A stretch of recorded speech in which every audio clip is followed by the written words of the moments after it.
TOS, le whaaputu ngā tupe te whaawhaingaluenga o le mawaenga tausia Samoa, te whaawhaingaluenga e mātou lau seleni, ai sele e oe le manuia.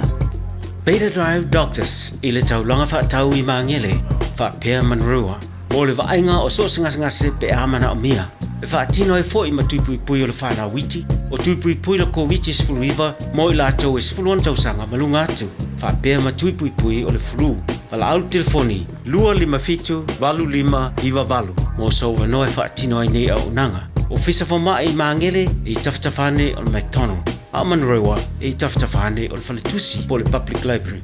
Beta Drive Doctors Clinics. Taraflava o David Tua le nei, o lo e whaafonga mai pei le Radio Samoa. Tasi lima I vatolu a mo, Samoa I manuia le nei aso.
Ua na o le Radio Samoa se furulima iwa toru a mo e tautuaina o e ilaungangana fitu aso le vai aso.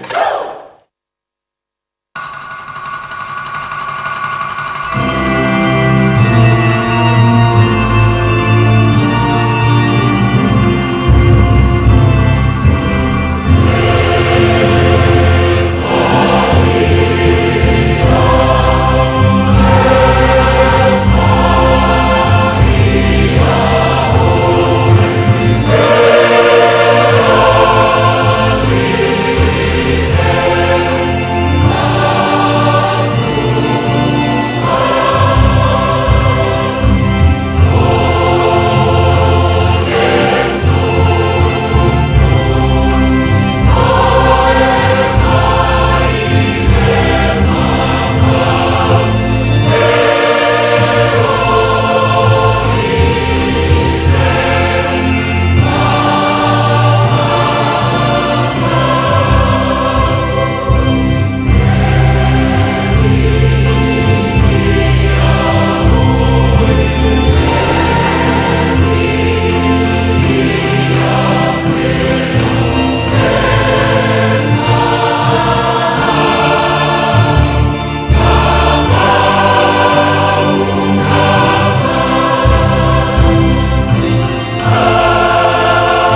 o awe e matua mana amia o ua fioanga. O lo o nau lo wanganga ma wala iloa i le fia ruatu lo toa o le li. O lo alanga fia lo loto mo lo tino i le atua soifua. Le li o awe amu ia le tangata o fatua tua i ate oe. O mātua lau suma le loto fia le nei fo i tai hao sing sengi, tai hao manino ma le tai hao totoa o le aso fau ua e au mai. Ua mātou alanga ina lo manu malo ma pese o vi inga lo mātua tua, ua o lele fo i ua mātou ai manu ma sa paiau wha amurianga le nei fo i tai hao fau. Mātou wha pēa tua le nei tai hao lo mātua tua. E pa ia lava oe le tua au le tua malia i manao i mere lei ma lava. O le tua soifua ma le vavau e o lava i le wha vavau. O le tua lava oe la e le vi ingo le malu o le tua oe pulipuru le matango fie. Ta maa whaaftai tele lava e lau mea lofa o le ola fau o mātou maua le nei tae ao. Whaaftai lo lofa sa e leo mo pui le soifua le tino tofa wha lele o tute manu whai ngā malolonga sa whenga iai. We wha popori nea so faudo lātu se fua mo le mātu. Ne iola o mātu au ni ele nea stofi. Se fulu malavaru i aso o le masina o te sema o le tue masina fo i leo le neitu sanga. Mātu fo launga o le luafe lua se fulu ma le lima. Mātu wha peatu lo mātu o tua wha malo pule wha whatai alofa. Ia o le mātu malanga o le nei aso. O mātou tuinati o ao ta mawha mole se e tau tai le fō launga o whai nei. A wari tia whaiva whia ngai mana tino le nei asa fau wa e au mai. Ua whai uia a onga nei whanau o le nei tau sanga. Ia leo pēr mo pui o ao monisi o lo whapena. Ia ona a waipe ia o onga i aso te toa nei wa yaso. Whamaria foi nei whai a onga a le mtamaitai whai a onga. Yo latu whaiva o lo whenga iai e wale, le ngata o le waia ma le awa oina fōi o na ia mātou whanau. Mātou tino nofea tino mao, e mana tua pēr Samoa, lea tino pele le mātou de talo o whamunia na tino. Samoa e whaavai i ante oe. Whapena o na whaavai ai, whainga malo, whamunia i te tai o le tino. Le whionga le malo le malo, malana masiofo, whamunia le whionga le di parimia ma le whainga malo, na ia mātou tangata umalawa i Samoa. Whapena fo i le lala ma le pāpā awai so se maenga ore nei kelope. Whasa fua i elo alofa mau whamunianga lo mātua tua. Whamunia fo i nei atano New Zealand, mātua nofo mauma wai.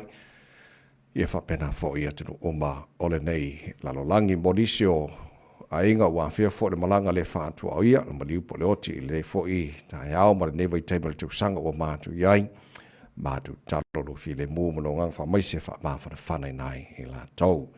Le tu malu panga ma tapo inga na ia matua tu asin sino le tunu i malu mata malawa ni asum so sino fonga to sia i la tau malu tia i la tau le paolo o lowolofa fa foi sia per la tu se fu laude le tino sidi lava ele anganga o me obalava la formato fa ni asa folo matu tua tangata malana fai lava ina ia fo yatu vi inga ia te oi ai tu mau e pelo matu fataba Tama, wha monia mai, e le tautua, ale Radio Samoa de Yaso a toa ua mātou wole mātou walau, i ne mea malawa e ala swa whamana malo Yesu Kiriso, lo mātou ori i, mara mātou whaola. Amene. O mai aso mai, a pina pina, e tawa lele, e tawa watau, lo tatou atua e awai tatou.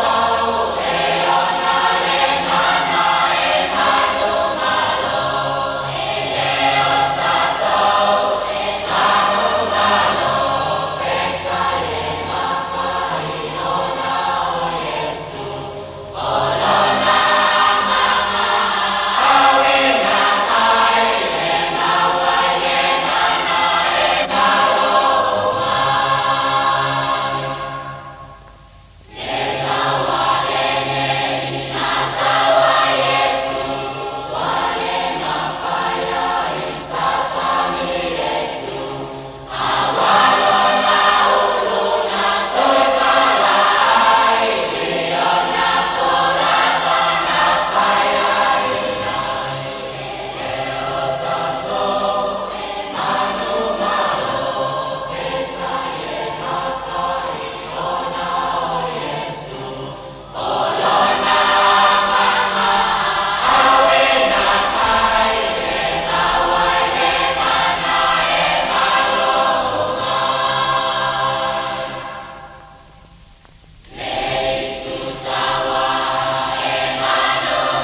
ia so mai fina finau o le inga le tua langina la fepesial ko risi fa ya ngai sa mo le tu mo already sa mo for lima iva tolu a mo ta tonu ia le julai ono.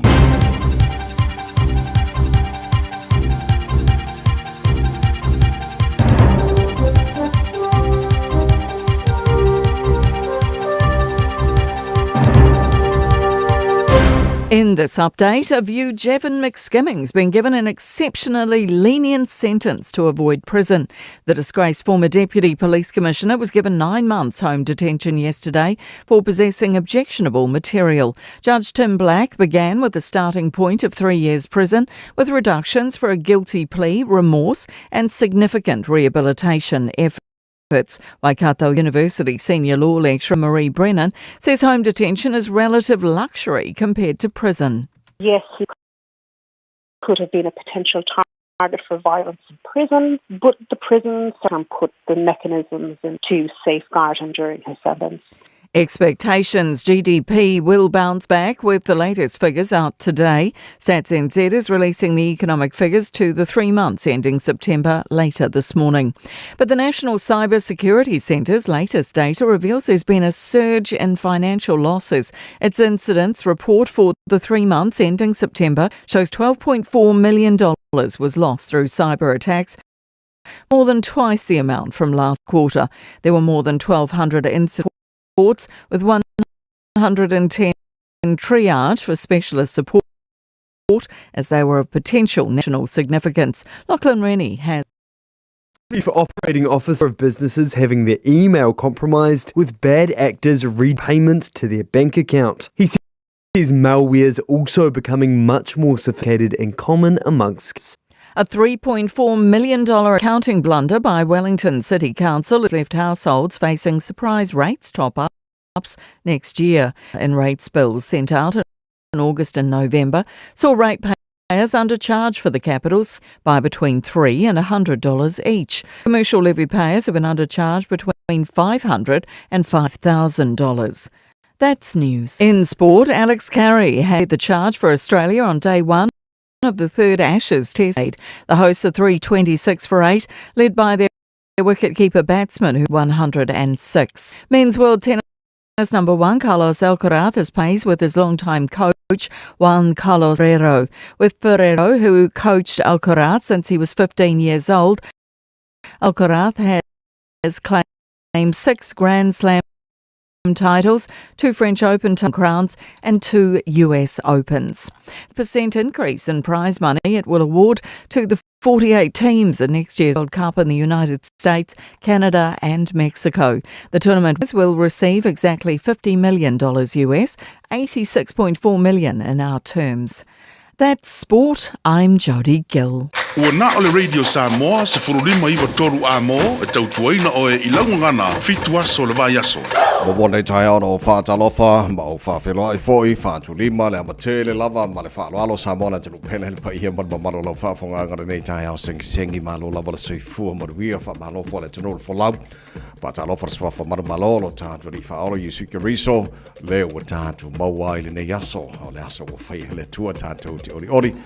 Ia ma tātou fia iai, tātou awele mua man whaasangi, i lo tātou matai sili le langi, wa tele lava lona alofa o wa tātou o ria aile nei fo ia sa fau, o mbori melu tu si fo maramata malosi, i o tātou fasila whai e fo i manua no malala nei fo i tai au, fo i aile vi inga i ante, ia alofa mai tātou i tuatau tai tātou fo launga, o le nei fo ia sa fau ma tātou fo lau le lao lona alofa o tātou i aile nei fo ia stofi, se fulu marapari ia so te sema o tātou fo launga le lua afe, lua se fulu male le mau, se mai lo whaafonga le pora ma lua le tai au, rene sa mos fulima e matolo amo le fiona an mana tasha ba lua so mai tātou engineer Facebook mari YouTube rene sa mo se rota si patia ma fiona pesta el gelo sio mato ona le tamai mini to ina lo tu po i mo lo tu manu se pai fole tu laiva e le tai ona ma lo se fomria ngana le tai au lange mama fo i lo sunga le ho survive i le li au lia le nei aso fo Fatalo foi sa mola se no pele malo so fo manuia. So le ke fai ko le I la markisi maseri ai maruru o se ka ko wa miori. ya mau mai arga ka re kiu ke so le o makua le alofa mai me le o maruru ke le ri a Iyo e. ya malo ka ko o maruru ai ne ka he fo Ia, ia. O ngosa ai la. ya le ala li mo chere tu la ono o si mai la fa fonga bala mai bo ole lu tau wala so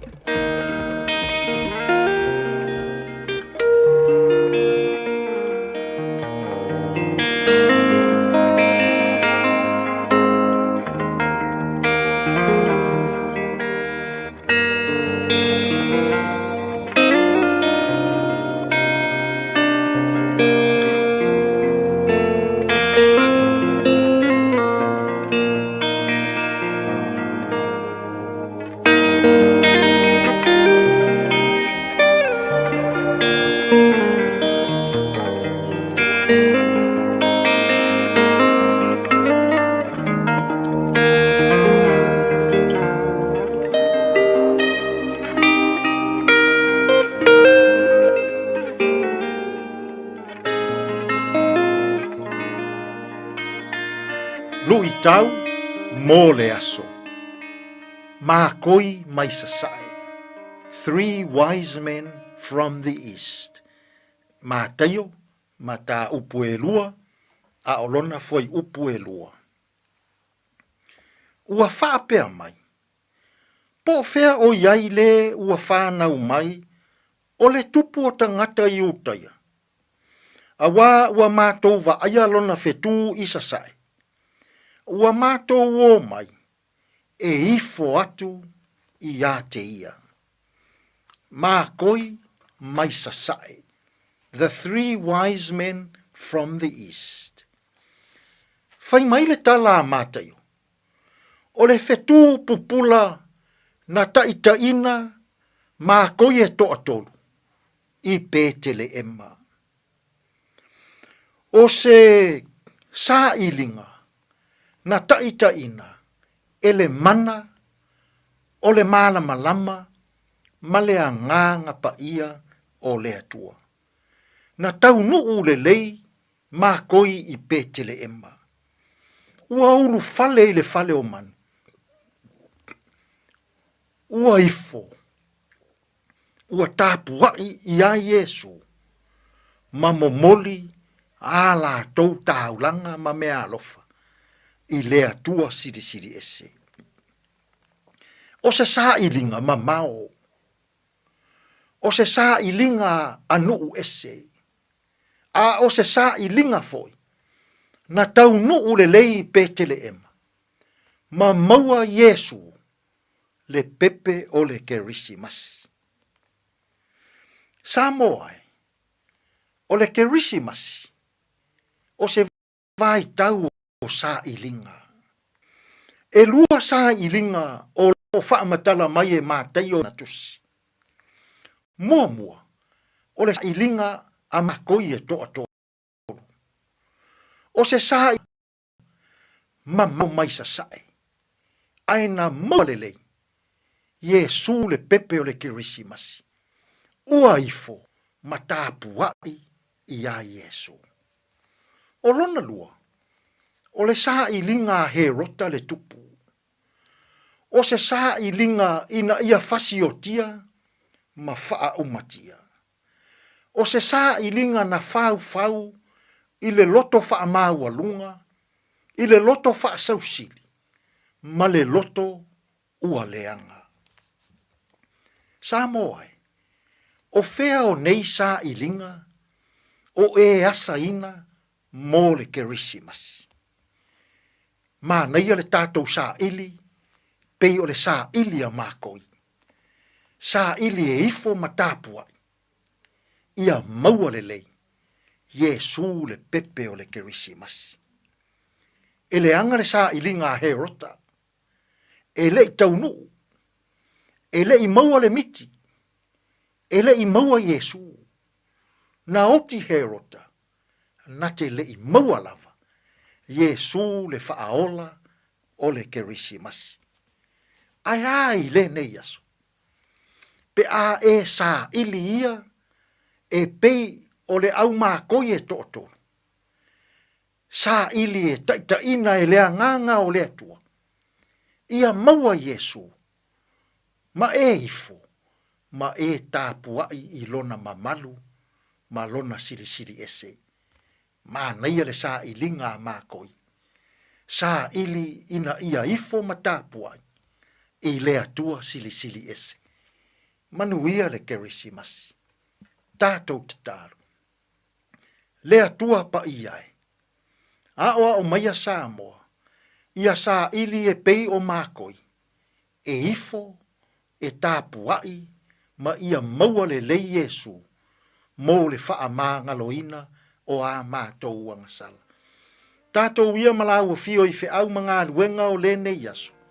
E tonu ma le lei ai mea uma. Lou lava swafa Yesu, ua mātou tatalo atua I nei. Amen.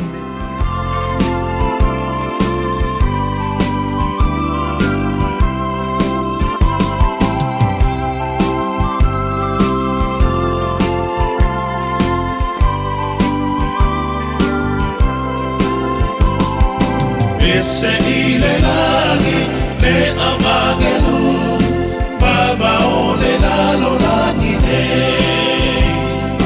tau fai vigia le ne manuia ua foi mai ilano ne ua fana mai le tamani ole alo moni mai lunga ole tu Ia Yehova, lota to Emmanuel uia.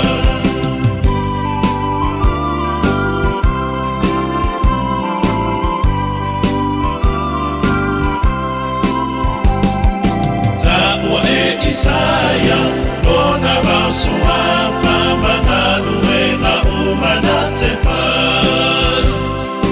O lona malo, e lona ua, whaia I lunga malalo nei. Ua whana wai le tamali, o le alomoni mai lunga, o le tupu tonu, Ia Yehova, lota tau Emmanuel uia.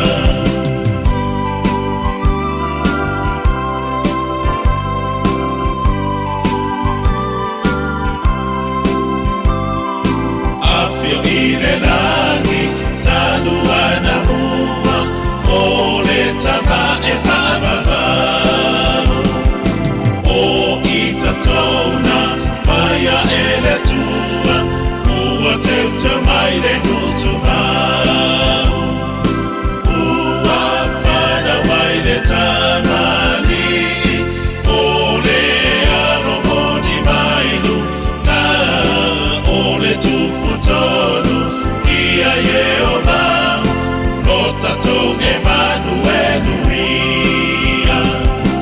Ua whana wai le tamani, o le alomoni mai lunga, o le tupu tonu. Ia Yehova, lota tau Emmanuel uia.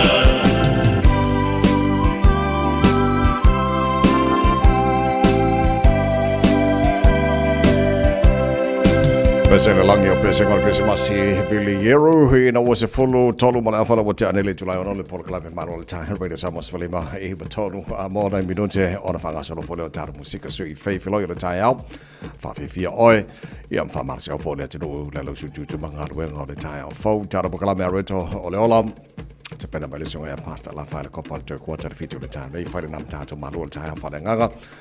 Ja, maar ne foi stofi o tatu o lia today in history tatu papai pa mena tupu le aso se fulbalo te sema ele teno to sanga mo ne taina fitu le town nei mo fa pongo tal falling up ile ngana pro tani pa tal fitu mo klama na matai le tatu tai au se mo foi tatu se si po mai do wana ni tai au fo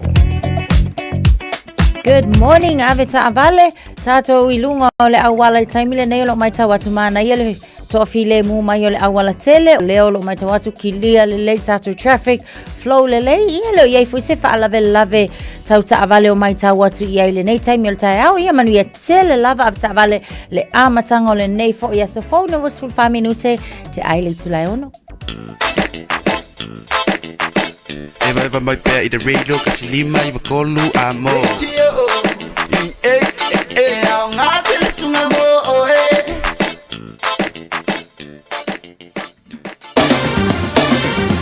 Mai ka mata talo taura nei fo I taia fo tamaki makaurau o kinani lino whanga whaasalalonga ale Radio Samoa se fulfano I le manuru se vaina I le manuru leo kako I ngir kai au fo.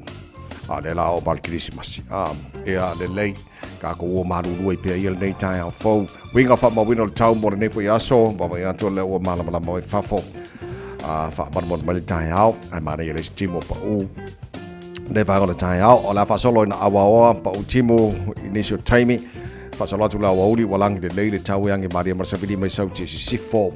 Lua se fulma tasi le maurunga nai o le mawhana whana le ea wha mawina mo au kilani.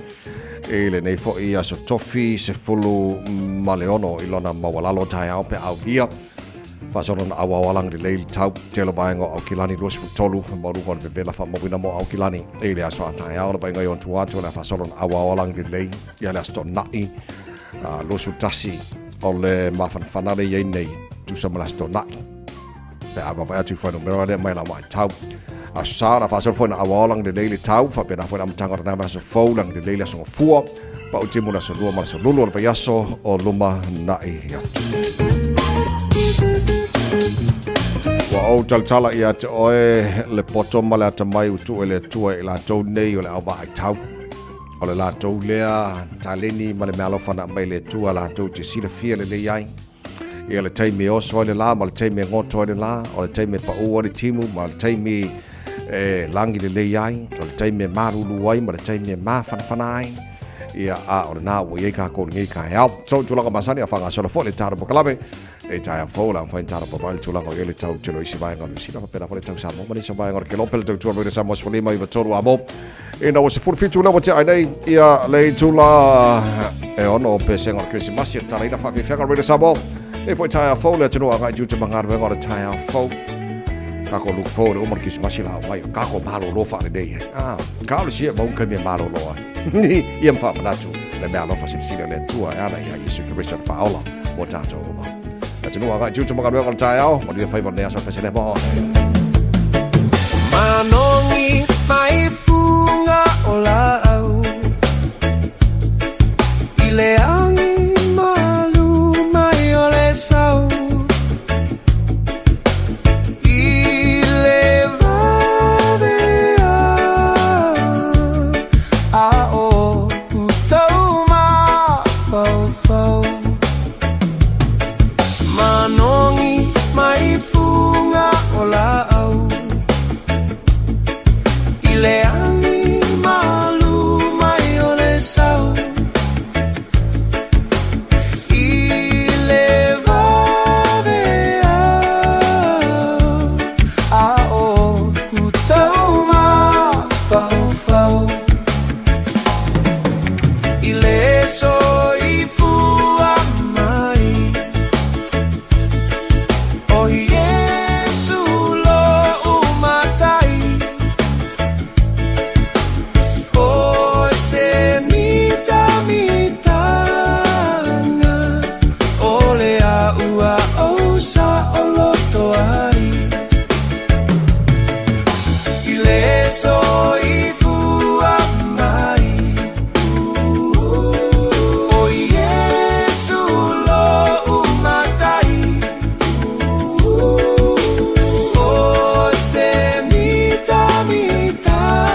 pinei lo uolanga fa afeta ilo umatai ilo walo fa asafu amai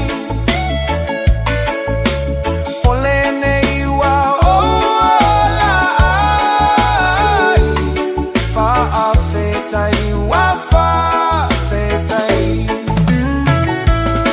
fa afeta ilo umatai ilo walo fa asafu amai olene iwa ola ai fa afeta iwa fa afetai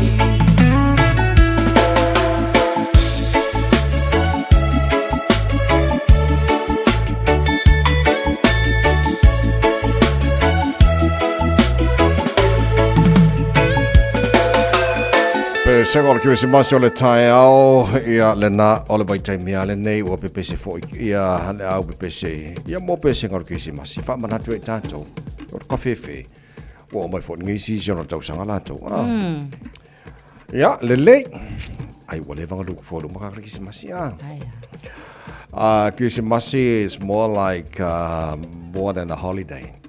Le tanunga le to tele tanto walanga look forward ma tanto vai taimi Christmas vai taimi ma wele malo longa mai ngalwenga masani ya mo tanto malo lo au le malo lo ai masilanto ia o pe o ko ngai ko ngia mo ko kupe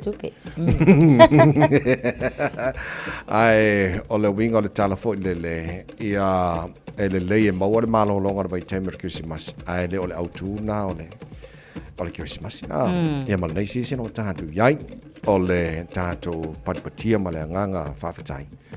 Ia ma le loto fia ua whana mai le whaola. Ia mō tātou uma. Ai, ka kounga. Le aungalanga. Ka kounga. Po alawa fianga o afu ta whaonga malolonga. Ai ale ai ala Yesu Keriso ma le kaimilenga. Lela. Le si Christmas. Sa nei. Ja, whatala whatu pa angal tāra pukalambe o tātou whiloa ilunga o Facebook, mari YouTube, rore Samoa nei tai au fo. Good morning. Kia ora from Tamaki Makoto. No whanga whasalonga Radio Samoa. Ma losu forma ruia. Whaaftau maol nei avanoa tāra whiloa i fo nei tai au fo. Whaaftau tele lawan, whaafiloa i maiman, whaatala wha mai. Ia, ua whai fo i whaamano si au fo i lau whainga runga nei a waltau tuaino le tunu. Staimi on tātou wawailea i le whai unga le whamsinonga le ua whai le tangata na vea ma sui komsina o leo ni sila le sa tele antala noi fo le media ma vai ya na filena la ulo na fa masinonga malana fa unga o mona fa la tapi tilo stemi ai ngal mana la titilo e dua polls in the release mana na fi il titilo atula ai o le met to sign polls here o le lead o le vainga fa le Labour Party pe afu atu I fina ngalo tangata sa siningia ma to fala mene o polls mo le sit fiora tino o te rope ni so tatou sa mo sa afia I vainga le sini fa siningia dungo telefoni fa siningia dungo emaili ia ona whaari leo lātou whina ngalo e leo tangata ni usila mo foi sa lo po se foi numero pe afe pe alto te lo tangata whaine siningia e pawana o tangata e fuanga ia ia ngā mai leo whai unga foi lele ia release o lau titilo ai lua polls in a release man na fia ngā man mo polls umana e lua lau titilo atu o la e le lei mo le Labour Party ia pe a fua atu e lātou sa siningia le whaitula ia e pena sa ono lau sunga o le vaenga le nā le sa whatanuina fo le poll ia polls ia lua Freshwater Strategy Poll ia ma le Infrastructure New Zealand o le vaenga la le nā o le na whatanuina ia le vaenga le mai tau atu lai le taimi le nei talu mai le tau sanga lua fe lua sul tolu I le election sai ai paule nei o se taimi ua maoa ai le palotaina fo ile le e manatu tangata o le party le Labour pe afuala ia le taimi le nei o le ua ilunga I le tolu se fulu valu pasene lona winga ua valu le ua lead 8 points lead mai I le party le ale national ia po le vaenga fo ile coalition le o lo o ia le fainga malo le taimi le nei so o le faalia la le na o le esenga ia ma le tulanga o le taimi le nei afuala ia o le national la le ua pa u mai le valu points e peila e pa u mai le national national i le valu ia ai alu i lunga pa ia le leipa latou i le valu le na so tolu se fulu la le national i le taimi nei tolu pasene ai tolu se fulu valu pasene ai ia le party le leipa mai tau fo fo lava na isi vaenga ia o lo o ia tu sala afua i le tulanga i le CET o le leiba le o ia pe amale se fulu tasi points le o CET ai fo i le tulanga lava o le faali o fina ngalo o i latou le o lo tapa i taimi tasi ia e ala i o latou fina ngalo faali o isi fo ila party o le ala mai tau atu ia o lo o fa pena lava fo ina faali ia i fina ngalo o i latou e pela le New Zealand First paule na o le party o party la iti fo ia o le anga si itia nei lona ia fo i a whainu mera i le taimi o le palota le usi itia mai le 12% anga i le 9% o le Greens o mai tawatu o le wapa u i le 4 points anga i le valu pasene e whapena fo i la i le act tasi le point o lo o whapena ia ona pa u ai fo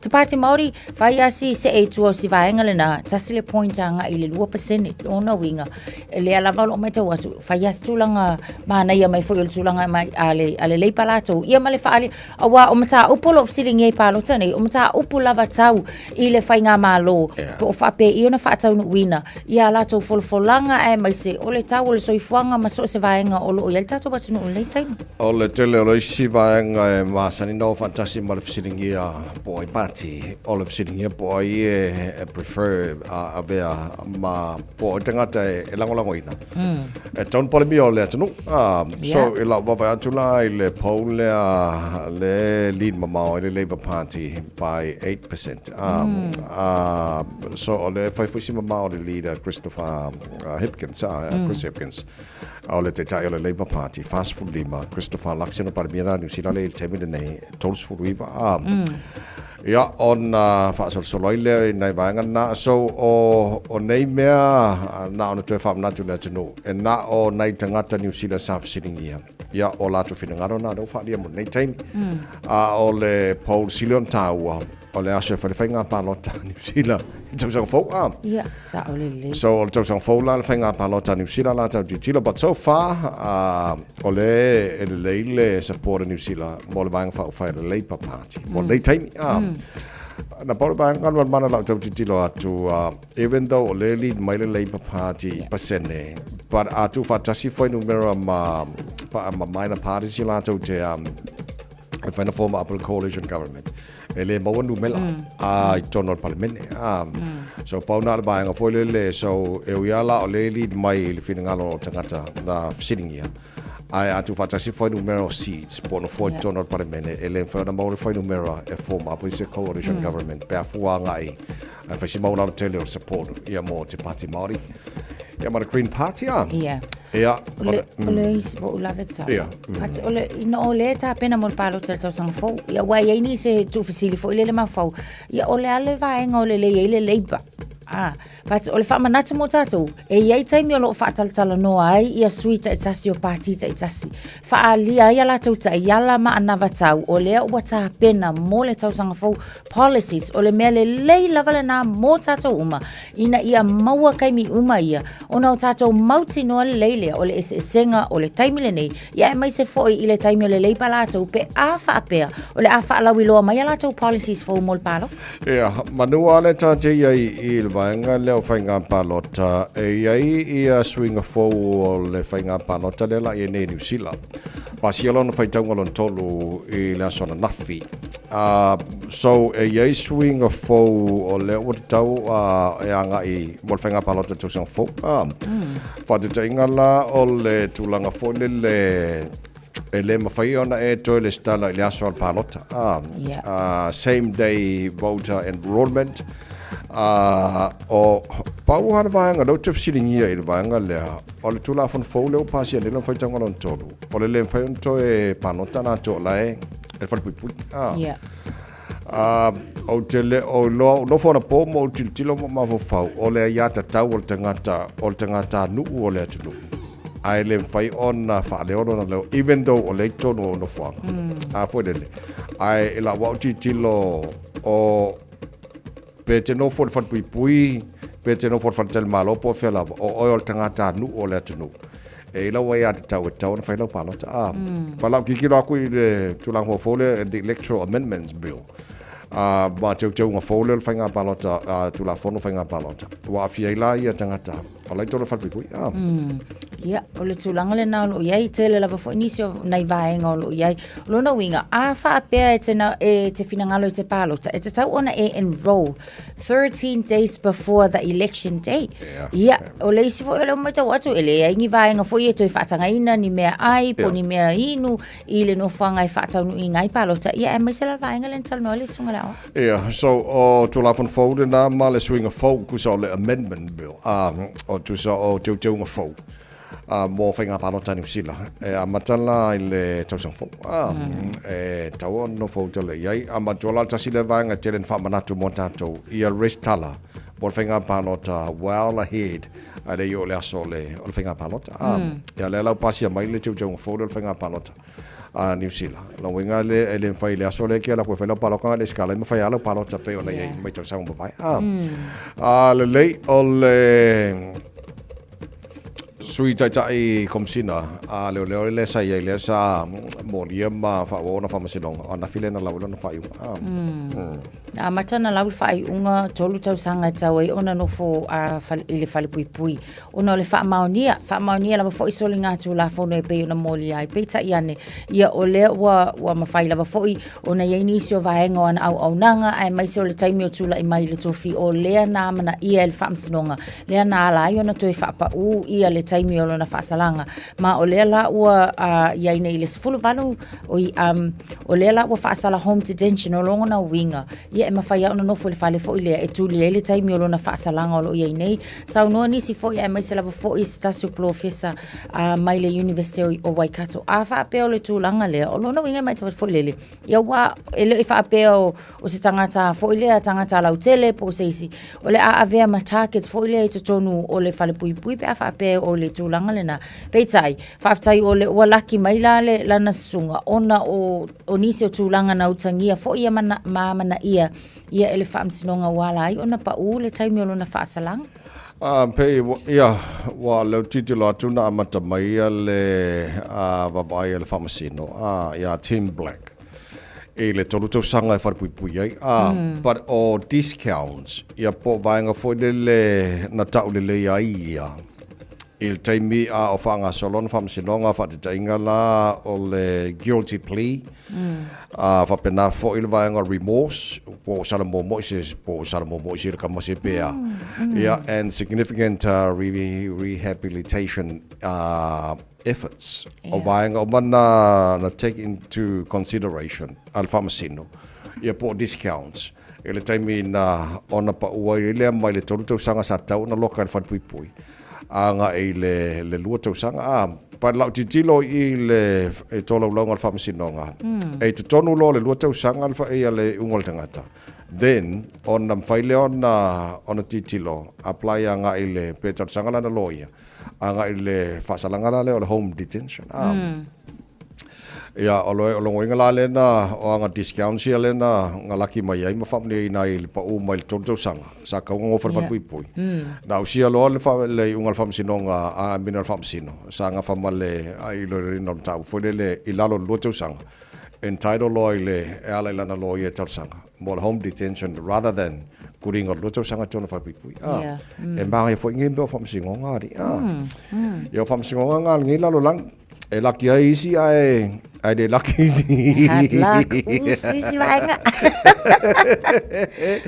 ngo fo nge mo ma fo ngal man ka fe le aso famsinonga ale famsinonga ale tu al famsino sidi malambi ton ole mea ka ole le o se ku mo au le se ku mo ngal man le se ku mo se sia e ku warga ke lu mo famsinonga le tu ai se manga io le famsinonga sori fa koi fo ya wala ngor ke le famsinonga le fa nga sori ngai o le a loia io la fa mo ngai la client ning fa pe ngal famsinonga le tu ku warga ka e kali mo nga ia me nga fa ngai la lang fa koi fo lele me fa lele e tali la patazzo ya la gala asa wa ya lele o le fa ngona o le sa ba deputy commissioner le ni si pena na sala nafi lele o Jabon Kiskiminga. Yeah. Whawhiwhia o le tae ao, mai le whaipa, malo se fua, kia ora, good morning.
Got something unusual to get rid of? E-waste or a hazardous or random item? Don't just chuck it in the bin. Find out where it goes at aucklandcouncil.gov.nz/where it goes. Tāmaki Turiki. All together, Auckland. Anointing oil is a symbol of the Holy Spirit, representing His healing, protection, and strength. And they're saying about, this guy, his pain went away as soon as he rub him on. And I did that the same thing this morning to the church, and everything is gone already. We invite you to join us at 13 Lambie Drive in Manukau on December the 21st at 9 in the morning. For more info, call 021 501 271. Talofa Samoa.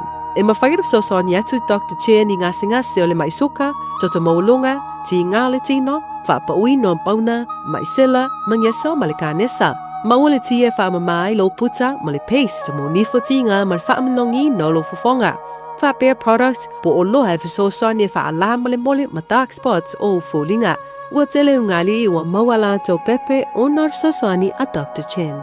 Ala au noi le lua fituono tolu fitu, lua fituono tolu fitu, pe a fiuane i le lua ono, Great South Road i Otahuhu. Awa ua whanau mai mo I tātou le tama. Ua fōa ina mai mo I tātou le atali. Eiro na ua le maro. E ingoa fōi o ia o le sirisiri ese. o le whaipule, o le atua malosi, o le tamā o le whaavavau, o le alii o le file mu. Samoa e, ua lata mai le aso sui fua le mesia ia tātu oli ma fia iai. O le tauwanga al Radio Samoa mo le neitausanga o le whaasoa le nganga modi o le Krisimasi. Whaasoa mai i au lava o pule a nganga o le Krisimasi, pe usu sau pese, pe whaifo i sau solo pule lava o e. Pu e mai sau video malafo mai i le radiosamoa.co.nz/Krisimasi. E ma whaifo i on e vili mai i teimi whaatulanga ino porkalame teitasi. E maua ilo wa manoa e te anga waa ai le sei. Whaasoa le nganga modi o le Krisimasi, ia tātu whaatawa ina le Krisimasi lona winga moni. O le mea lofa fitu whai, o le nganga moni leo na Krisimasi. Pei o na whinangalo lo whai le tua e fua e mai lona tali e to tasi mole lalo langi. Ina ia au mai ele whaoratanga mo i tātu uma. Talia lau video mai leso se fulu lima te sema, whangate leso se fulu maleivo te sema. O le awhatau nuu le se i leso se fulu maleivo te sema le porkalame o le maanu o le taeao. Ona nei tau vanga o langolonga ele o dentures. Telefoni lua fitu lua tolu. Tātu whasoa le nganga moni le Krisimasi.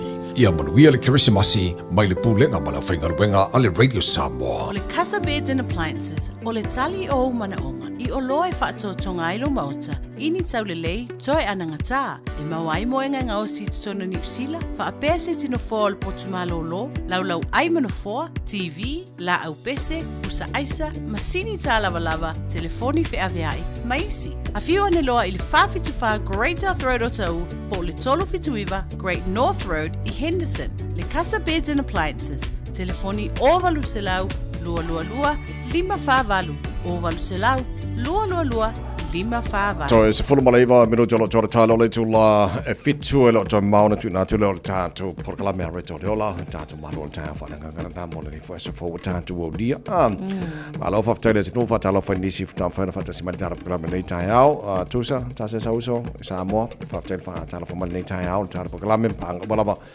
lungo Facebook mari YouTube o le Samoa so le ke lo kikilo aku li pokilanga po ele le ngaka ngafi e kai le langa ia ki rani sora ua lucky po o maua leo leo kakare ngā mo sa peduori ia wa ke no fa sa mo sa o anga ole samurai sword lenga so ka feferi ai langa la New Zealand ele se pelo fo le walo ngang fa pela mo mai ole I kufulele e fa pe o langa ola ku ole ke la ku fa la ngal wenga o ki sa vai but o I le vaingale upper Queen Street ana na fi pe tale fale na vile tangat la to fo I ole fe ai na la to va ai ia ka malo la leo fe lo ai kusa wa ole naifi ia ola wa ka ai le I fo ile o pe ia la se fo lingo se fana fo ile pe atilo tilo ia tangata le la na lai ona vala au le office le fo fa ilo ia ai e watu la le ona maua I lunga le vainga leo Vincent Street le wo o ia lang savalinga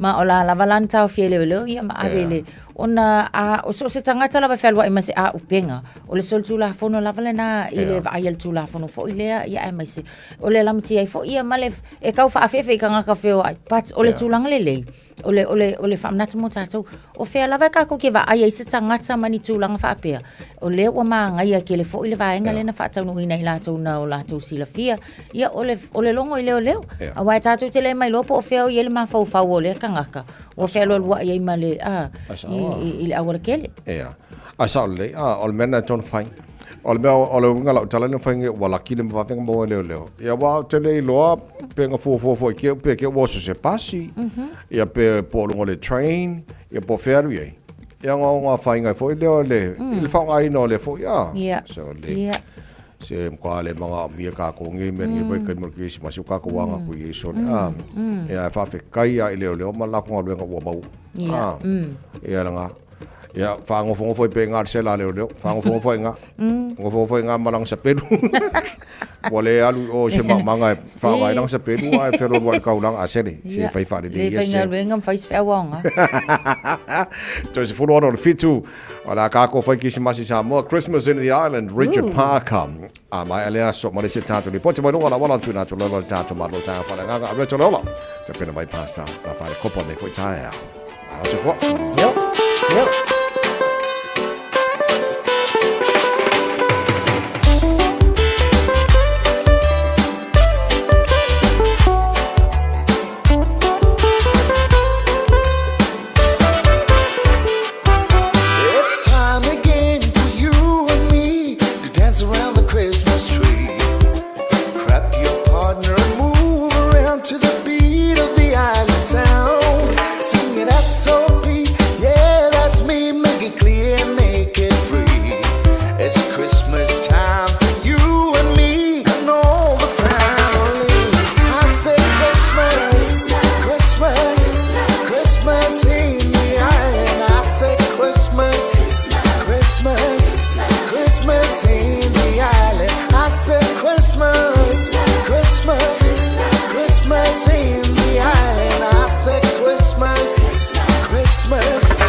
Christmas in the island. I said Christmas, Christmas, Christmas in the island. I said Christmas, Christmas, Christmas in the island.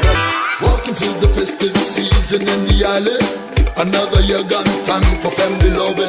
Let's get together, grab yourself some liquor, and let's party till the morning. Come party people over here, my party people over there. They wanna see you put them digits in the air. My party people, let's get together and celebrate another Christmas cheer. I said Christmas, Christmas, Christmas in the island. I said Christmas, Christmas, Christmas in the island. I said Christmas, Christmas, Christmas in the island. I said Christmas, Christmas, Christmas in the island. I said Christmas, Christmas, Christmas in the island. I said Christmas, Christmas, Christmas in the island. I said Christmas, Christmas, Christmas in the island. I said Christmas, Christmas, Christmas in the island. Talo for Samoa og Mr. Cowboy Lenny. Far for funger med mig mor mig bær i Radio Samoa. Yeehaw! Avtavale o nei vaenga nei o le alatele o mai tau watu o le na ua mamawhai le traffic on a northbound o State Highway 1 mai manukawanga i atu Albany o lo mai tau watu lo faisi mamafa o le traffic. State Highway Sumalono eastbound from Helensville anga i atu le taulanga. Le fo iwa mai tau watu lo tele na delay I le taimi le nei. Westbound mai manukawanga i atu te arutu pe afa pe o lo whaungaina le State Highway 1 po le State Highway Sumalono vaenga i o le fo iwa lo mai tau watu o fai lava se slow down I le nei taimi o le tai au. Nisi o vaenga o tato waltatele o lo o feo lolo. Leisi fo iwa vaenga o lo mai tau watu fai lava se pisi le va lava lea takanini and papkura le taimi le nei o lo o fai se pisi mai. O nisi o vaenga i o nai feo lolo ki lia tato fa amole mole afta avale tau tua na lava pea le saunga le mu I le nei taimi o le tai au. O te sulua minute o na tā leo le tulai fitu. Talofa, we're the Katinas, and you're listening to Radio Samoa on 1593 AM. Bread of life sent down from glory. Many things you were on earth, a holy king, a carpenter. But you are the living word, say it now. Come on.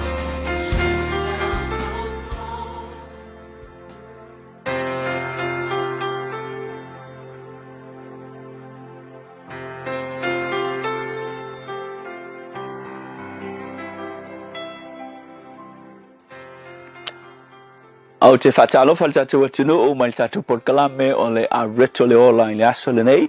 Ia tatu wanga I tufoi I vai tau o aso fia. O le wane le tolu whai upisfulu o noi whapea.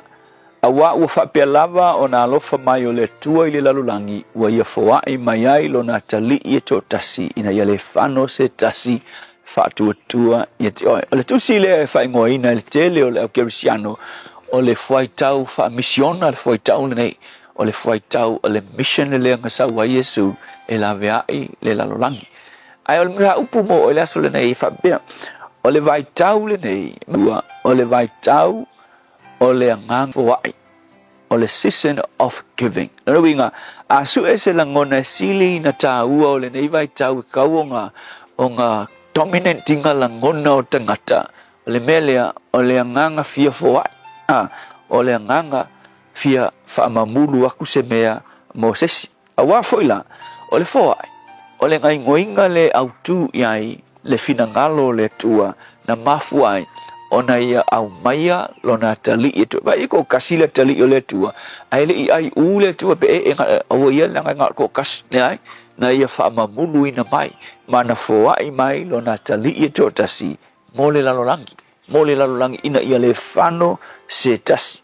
Se manuele ai se fa moe moe o tangata sala pe anga le loto foai le tua so le songa fo ila mo tato ile aso le nei ua whaia e le tua le whaataita inga sili mo oe mao. A whaia ke le i whaia lava lea mea o le foai. Foai. Le fa pe la fa tu sala foai le tua le isi se kusalang foai ma le foai le tua. Ai a whaia ke le i whaia lava le ngai mea o le foai. O se o le sisen ngai po le vai tau ngai ka ko iai. O le sisen e kakau o nga e mafau o le a se mea e mawhai o nga o foai.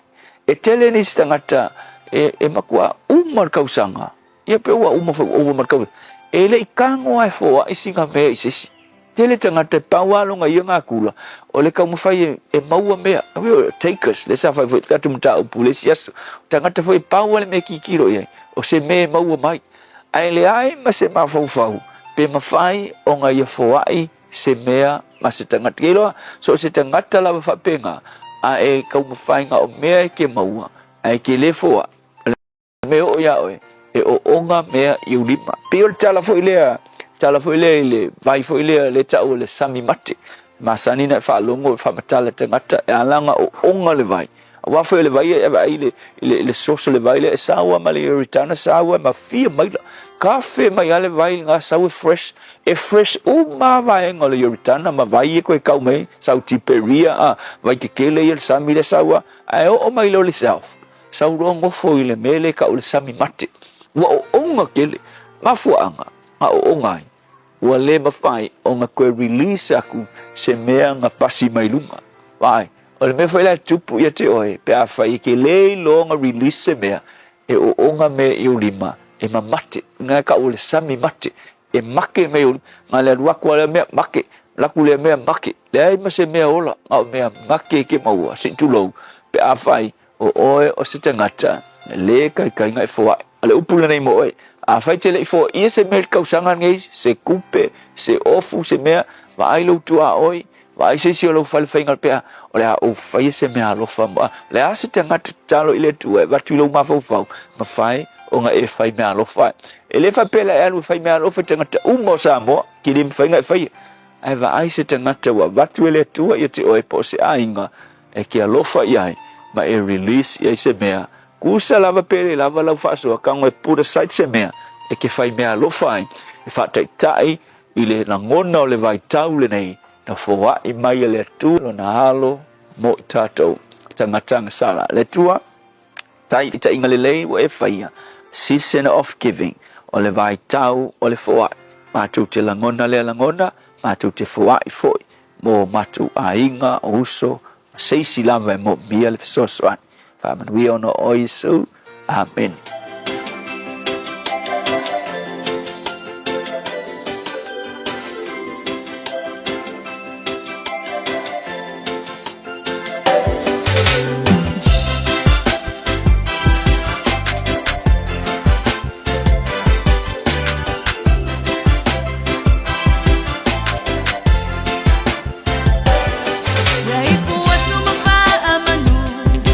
Let's go for my, let's support.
malo se ai au le masa salo mau le loko ho lango le whae a inga i roka malo risi masi pia Samoa lea ia makuia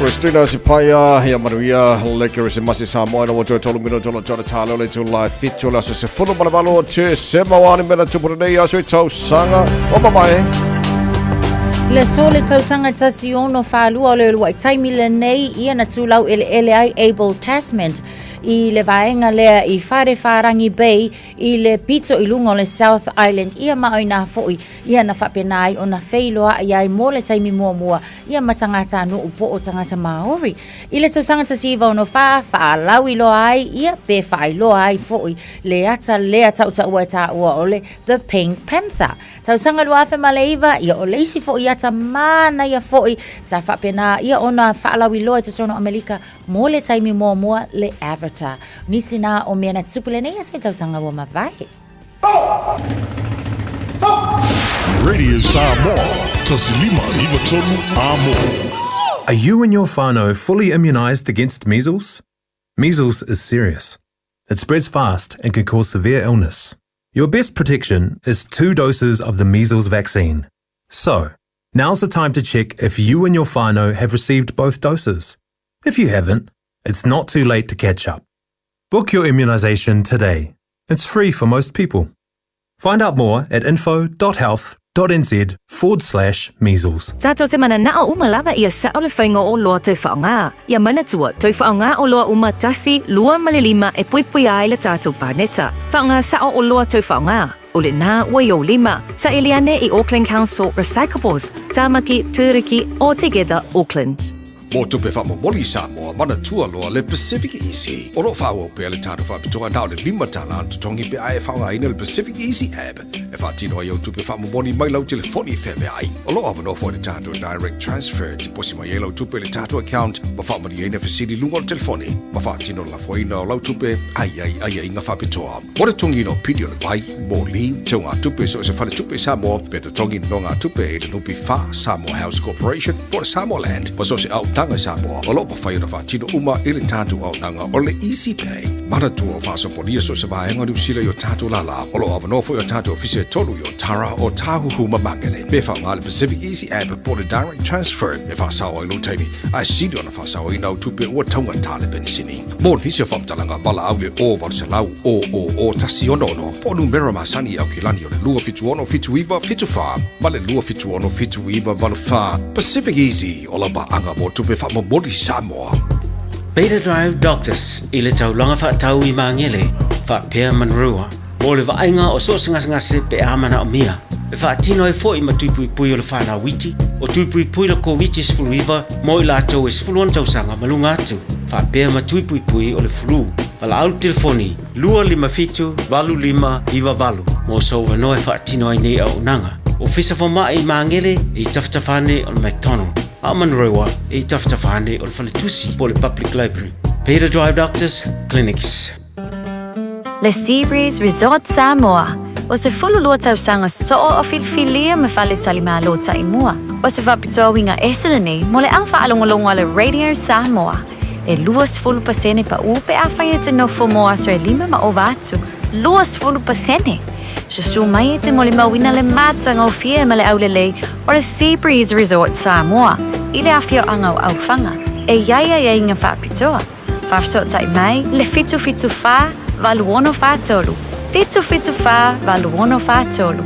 Petanga iane i le upena te whailangi SeabreezeResortSamoa.com. Talofa o to finga le tau tala ma eselo fia whalongo le breakfast le Radio Samoa o te maa o nai.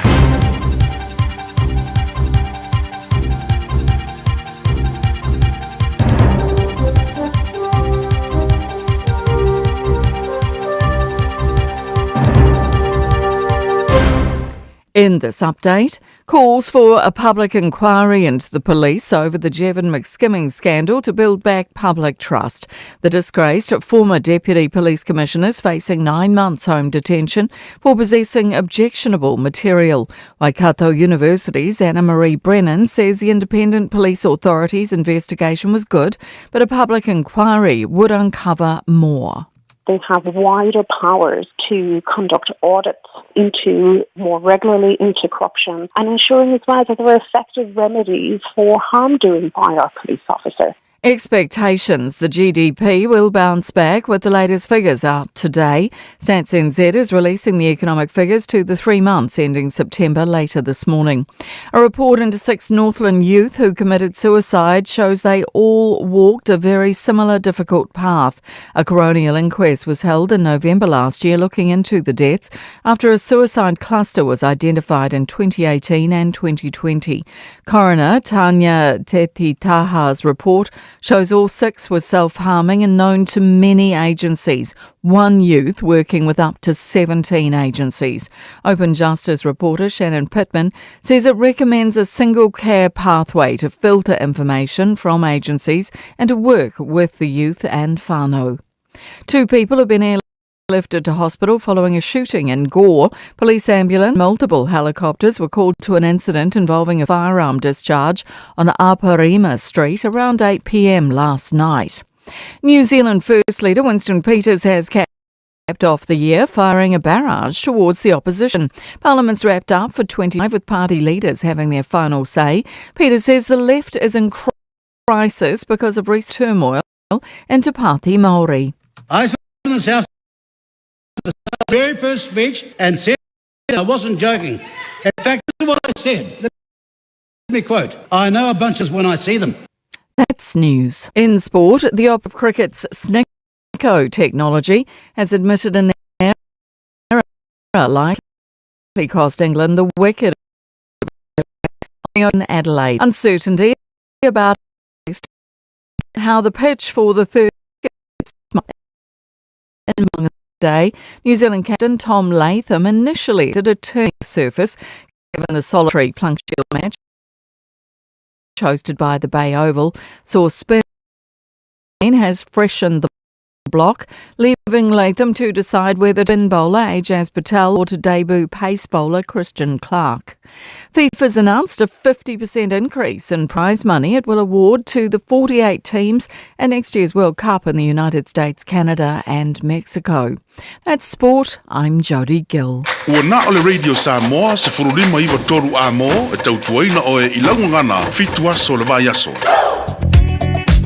Nisio vaenga lo mamafale traffic avata avale le taimile nei pe afa pe faonga ina nei awala northbound from Auckland anga iat maile malaiva alele au kilani anga iatu le taulanga afa pe faonga ina le State Highway Luasfulu B mane State Highway 1 ia ole o mai tawatu o lo o fai lava si slow o tata o le taimile nei pe amale 5 minuti o lungo le tatu State Highway 1 lava no northbound from Silverdale to Wellsford o lo mai tawatu Faisi pisi le taimile nei southbound la mai Wellsford anga iane le taulang on State Highway 1 o lo maita watu le nao lo tele na poloka le taimile nei tātou lunga le State Highway Sumaleono southbound mai le taulanga anga iane ngai Wellsford o lea fo lo maita watu pe amale fasu valu minute le travel time o le nao lo fatu langa ina Southern Motorway o lo maita watu tātou ina le vaenga le na Mount Wellington fo ilea le kakopi onga ia o loo matua telele poloka le nao lo o iai whapena fo le maita watu Ellerslie Panmure Highway le taimile nei ia ua faisi pisi Gillies Avenue o lo o pisi fo ia maise lava the northbound anga ia tu le taulanga nisi na vaenga o lo o kele le kako poloka i le taimile nei o le tai awa ta vale tautua na ia fai saunga le mu pelo sa i le nei taimi o le tai awa na wana minute te aile tu lai fitu.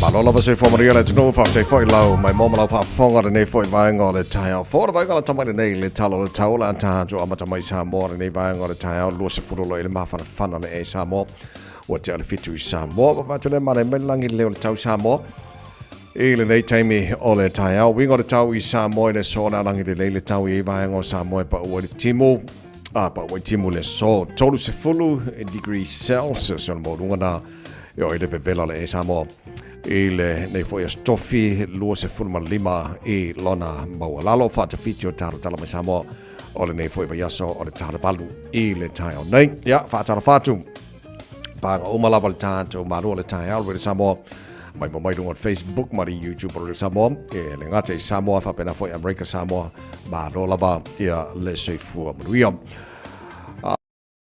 se mal talo tau te tono New Zealand nei e le motu I saute good morning pa angal tara pokalame so se vanga mo tu saute Wanaka la fasona awa pa o timu lo su farmo no vela Westport la fasona po na awa pa o timu su fu malu mo no malu le ele so timu lo su fu mo no ma fana awa pa o timu ni so taimi lo su tasi mo no ma fana le Queenstown o la fa pena for awa pa o timu ile so lang le tau Nelson kai Cora fasona awa pa o timu ni so taimi la oli Invercargill los fu mo no ma fana fasona awa pa o timu ni so taimi o le fo yaso Dunedin los fu mo no ma fana awa le tau mo to le fo yaso a tom kara stete maro si fo manuia o ma tato le tai au los fu mo no ma fana fasona awa fo le tau mo to pa o timu ni so vainga kara stete la oli pena fa mo wina se mai tau le moti matu pi tala vanu moti matu kai tai lo su tasi mo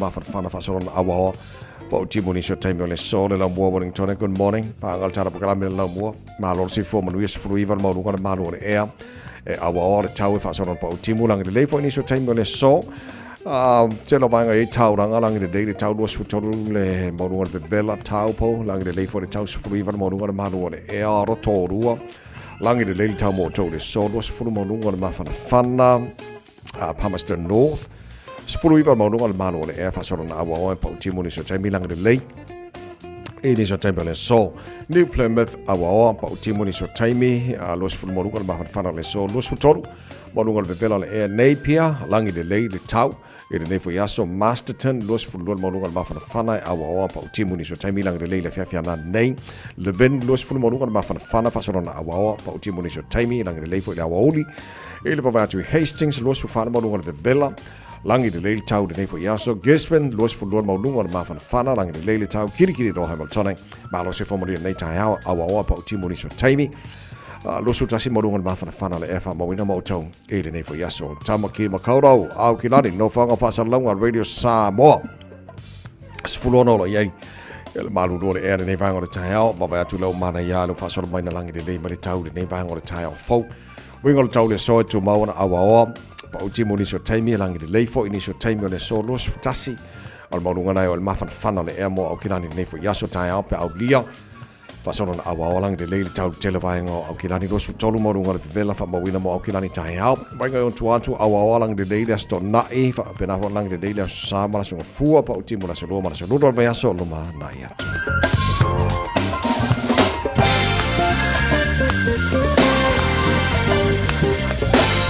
Pamabonga o manau tuna mai la mai tau nei foi vainga o le tai au le tau tuaru de Samos Falima lo mo ina was furu le wote ai nei ia le tu la e fitu o vai atu famabonga la mai tau wa matana fai tau e la mai tau le fitu aso le io o le Christmasi so fa mai la mai tau to fitu tato moi 7 sleeps a lot toi ai sawa yes ko e fiku aso le toi tato o le Christmasi malo o ani fufanga la tuno te pena ye mo Christmas ya yo te lo ye inicio fa Christmas Samoa amu yo to ana ya inicio malanga mai Samoa fa Christmas mai nei ia le tele o to tau si ke len ko me no fai mo we tono ni sila nei.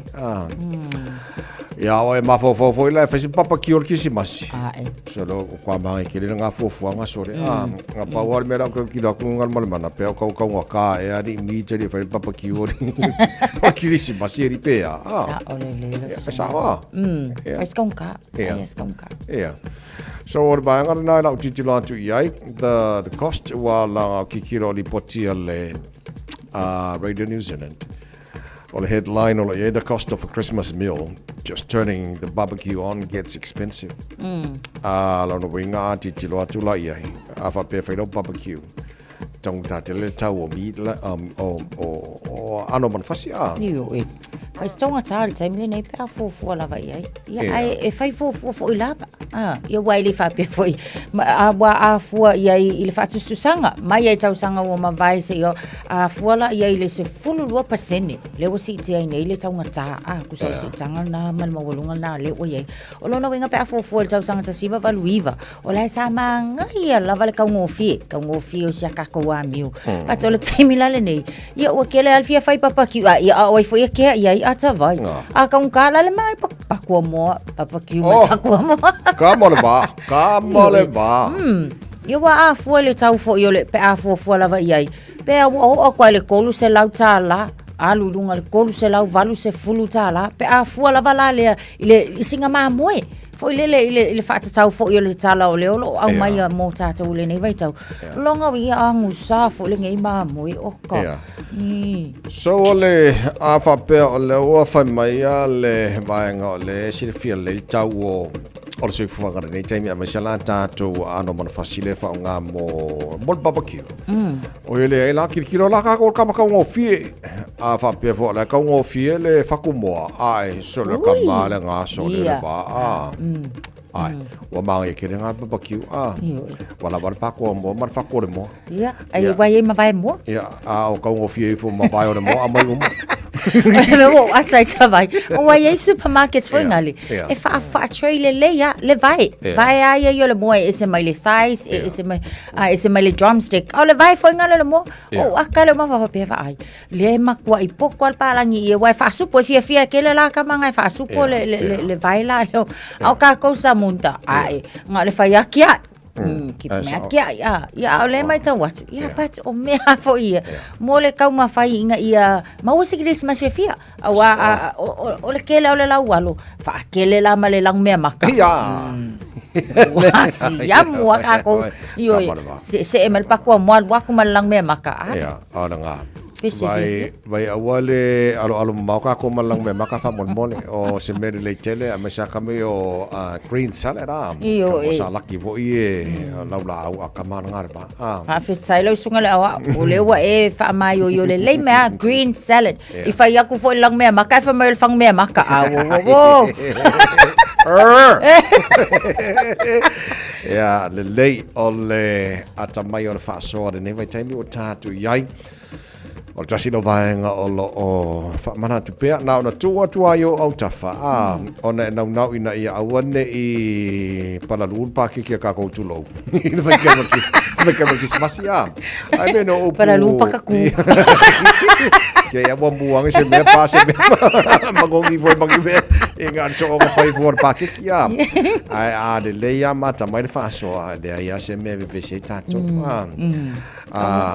ya onai io ita vai fo la le upol tai au ka ko aretolo ol vai ka ol fo vai ya ai fo el me la kanga nango ka ko foi pe wo se ale ai fo le me me alofa pe ale alu aku se kama ka unga ka ma pe le wale fa ta wa ya ta to le me alofa le tu watu ole nganga ole fo ya ole nganga ma ngai ya nga ka dia mal fa tai ai o fo le fo ya la pisi fo ngale lai ol fa le olo wa fa pe nai se fa ngame alofa ata vai mai mau kupe ya ai le fa ngai trong phải tato awole tele ya mafa mau trong hi la pisi tua ole tele ola advice len tele fa la fana ya awang e va ya ko maka ko ngi me ai la pisi la nga okupe menga ele ya ma se fie ko ngi kupe se la pisi o ka ko se sa pa ya mar fie mengi okupe a vela kupe fa ka mai me ai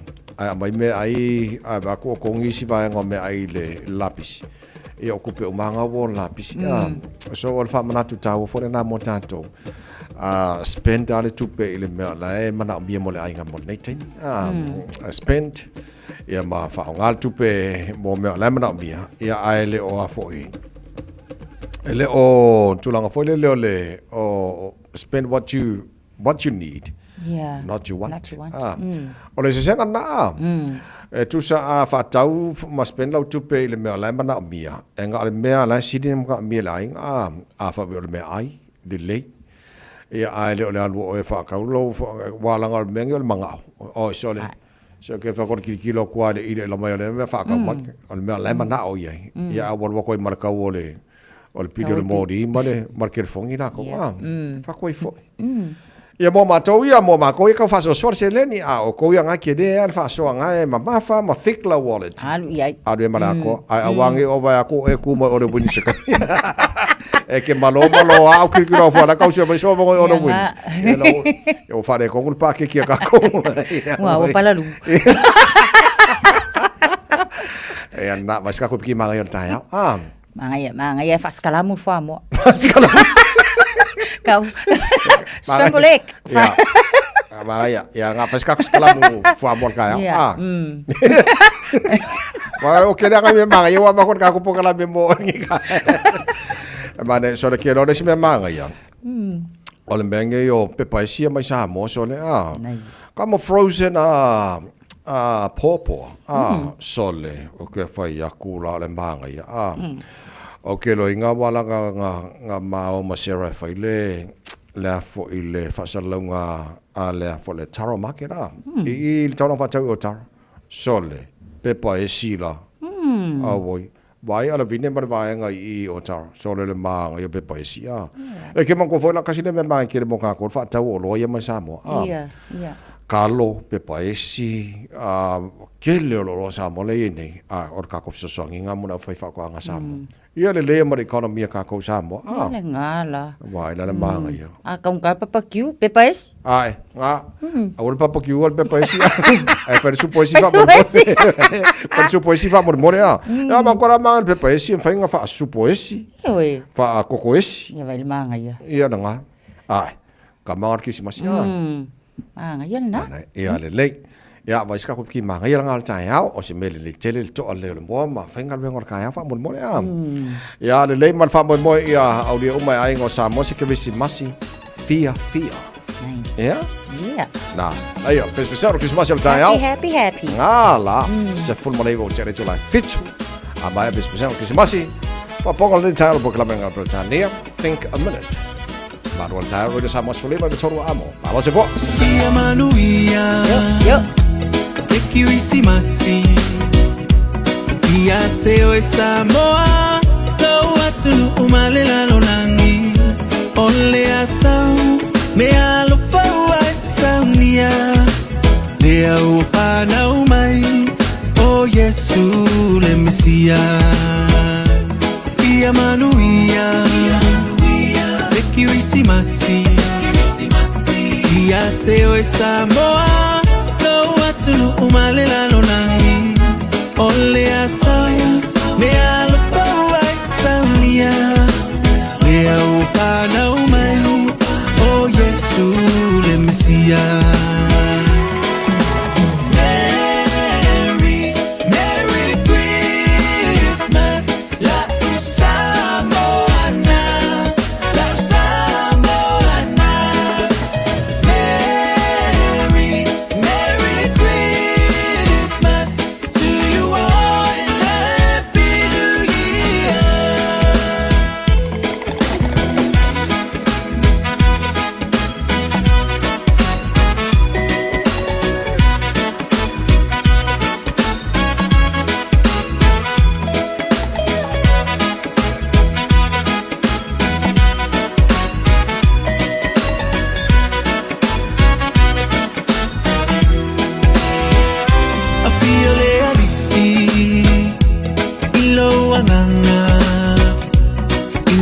Tato maua sekirisi masima pana pana loa inga ina ia mawa fia le au whana umai o Yesu le Mesia a fia le aliki ilo anganga ina ia tatou maua se kirisi masima pana pana loa inga ina ia maua ia pia pia le au whana umai o Yesu le Mesia.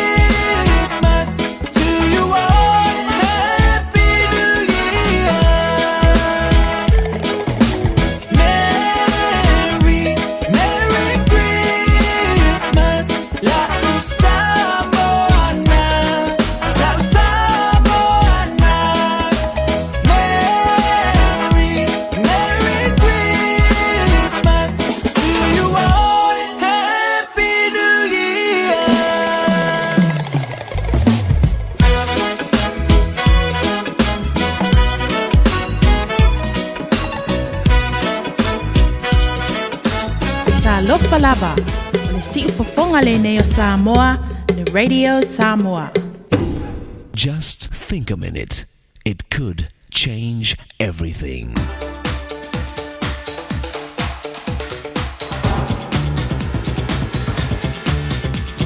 Think a minute. It's a fact of life. Everybody needs somebody. For our life to be satisfying and successful, we need close friends. The problem is, we face barriers that can stop us from bonding with people and having these close relationships. First barrier to bonding with others is our painful past. We find it difficult to trust others because we've been deeply hurt by someone before. So we're afraid to open our heart to anyone again. We may not want to get close and share our real feelings with others because in the past we were criticized or even rejected for being open and honest. So now to protect ourselves, we don't let anyone know our true feelings and the person we are inside. Some of us were fortunate to be born to parents who daily gave us loving attention and affection. So we learned early to trust others and how to have close, open relationships. But people who are hurting and wounded from their past are often not free to trust others and develop close friendships. Another big barrier to bonding with others is our wrong thinking about ourselves. We may think we're just not good enough to be really liked or loved by others. We think something's wrong with us, either because we were actually told that, or we simply did not feel truly loved and accepted when we were young. Finally, another barrier to bonding with others is our confused, wrong understanding of our Maker.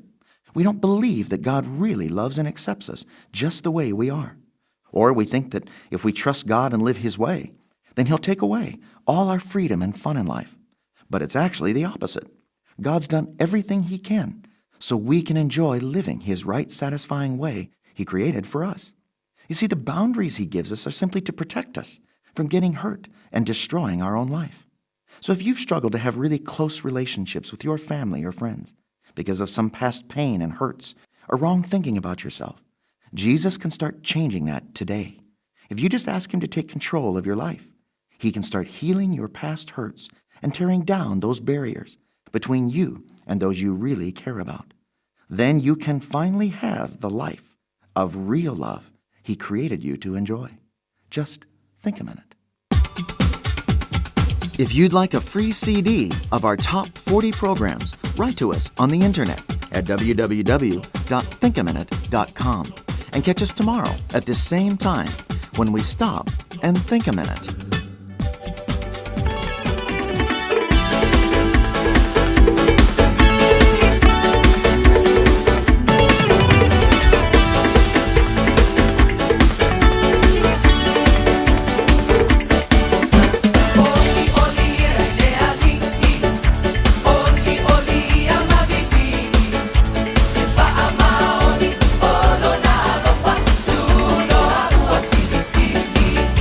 Only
105.2 Amo.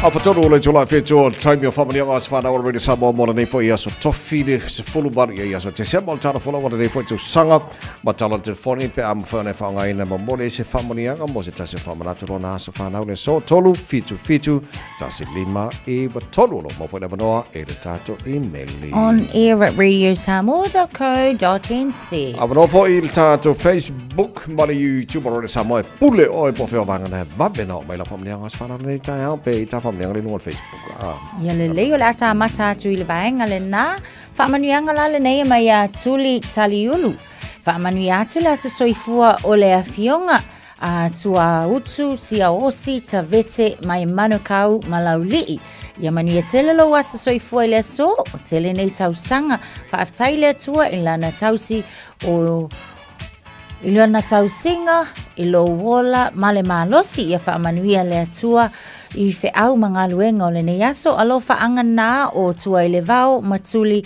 male whanau mai melepone ma manukau. Le iso wha manianga mai a ngalusina Stella T. Stevie. Wha manianga ma lo wha anga mo le atoanga o le onos fuluiva tausanga o le tina.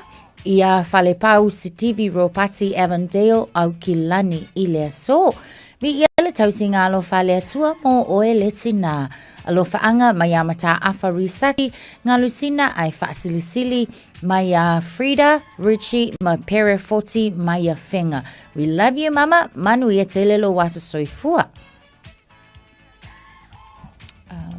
Okay, you see. Olesia tatou whaamanuianga le nei, mai a Masenga Ropati. E whaamanu atu le aso soifua si mātou tina pele I a whale pau Ropati. Whaaftai malevi ingai fo I le atua ona o lona alofa, ma lona ngale lei, wahaulia mai ai e oe mam lo ono se fulu iwa tausanga I le aso. Whaaftai le atua lo mawape oe le malosi o le tino ai sili ai le anganga. A o mātou tatalo, ia lofangia pēr le atua, fo anisi tausanga se tele, tātou te mafutai pēr, ai maise le mafutanga ia so uma. O lo faanga ia mai lau whanau, ma old grandchildren ia tunu umamau, ma Samoa, ma New Zealand nei, le tamau le ainga ia si TV Ropati. All grandchildren ia Wilson, Victoria, Stephen and baby Faye. Ai sile ia lo faanga mo oe and vatu I lo wafafine ia Masenga Ropati. You ready for loa o te latu piki oe whailo shopping. Woohoo! Nice. Manu ia tele lo wasa soifua ma wha manu ia le atua. Tātou telefoni, malo soifua. Ia malo soifua lo chunga wai whape voila. Le fionga ia. O mkayasi. Malo soifua mates. Ya, whamangi anga la sfanga o le fionga ia le oka. Si o si ngā upano o kui ai. Ke veke.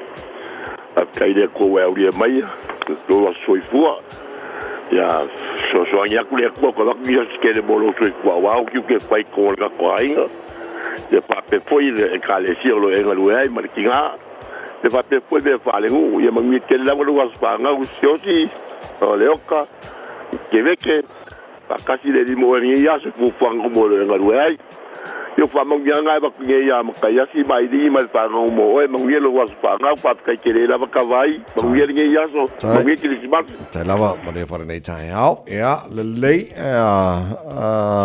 Sasi mai so happy birthday Ellen also alofa atu o mam mana ya le lei pe ya fore nga o tara fo nga na nei tai au okay mana ya fo se o koi kiri kasi okay ele ai o ka kounga ta tolna le sala ni alo le fianga pesta le sa lio tonai sa mo matalasi ngi mai se matangi mai se me alo fa mo ye le fa nas fa na le yaso Pamili tuan pulang ang barang regal dari Samoa mencari pengalaman manor cahaya. Cheers. Maria la soifo. Join us Frodo. Lepas. Mau manatuai La Samoa le nuu te nofo ai Pe wha pe whea na ngalo atu oi lewa ai Samoa o le penina o te fia fia i ai O solela susulu mai ma o manatuai La Samoa le nuu o te nofo ai Pe wha pe whea na ngalo atu oi lewa ai Samoa o le penina o te fia fia i ai Hangi mai se matangi e momoli atu ai Samoa Matalasi Angi mai se matangi E momoli atu ai alo fai la Samoa Matalasi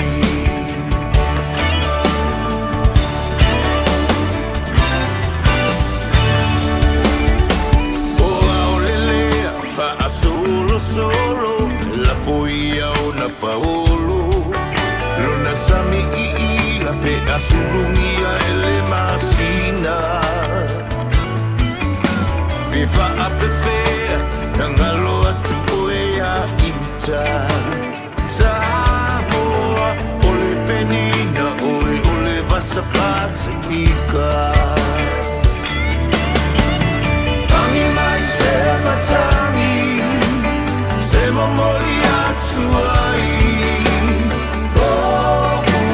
alo fai la Samoa Matalasi Tangi mai se matangi E momoli atu ai alo fai la Samoa Matalasi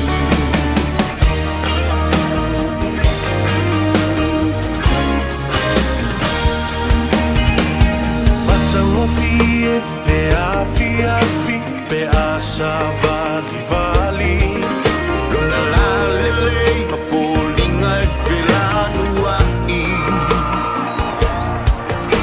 Pe wha a pe whea na ngalo atu alo wingoa Samoa ole penina oe ole vasa loloa Angi mai se matangi E momoli atu ai alo fai la Samoa Matalasi Angi mai se matangi E momoli atu ai alo fai la Samoa Matalasi Angi mai se matangi E momoli atu ai alo fai la Samoa Matalasi Angi mai se matangi E momoli atu ai alo fai la Samoa Matalasi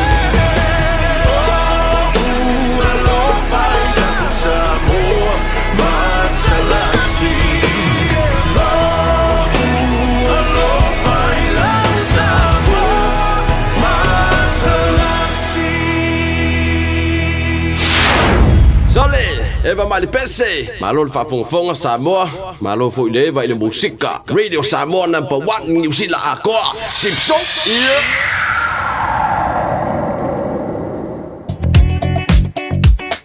Mamafa le traffic o taimi lava fo'i nei ia ole mamafa le traffic mo tātou lunga o ala te tele ave Ta'avale. Southbound mai Massey anga i atu one hanga lo mai tau atu pia whapeo whaongaina le State Highway Suma Leono po le luas full fo'i ia o lo o whai lava fo'i si tele na poloka i le taimi le nei. Market Road anga i atu eastbound towards Penrose. Whai lava fo'i si mamafa mai o le traffic mo tātou. Mo i lātou mai i le vaenga le Great North Road. Westbound anga i atu i ngai Point Chevalier and Pataki Road. Ia, whai lava fo'i si tele o poloka i le nei taimi o le Taiao. Massey towards Coronation Road. Whai fo'i si mamafa o le traffic mo tātou. Manukau to Green Lane on Great South Road.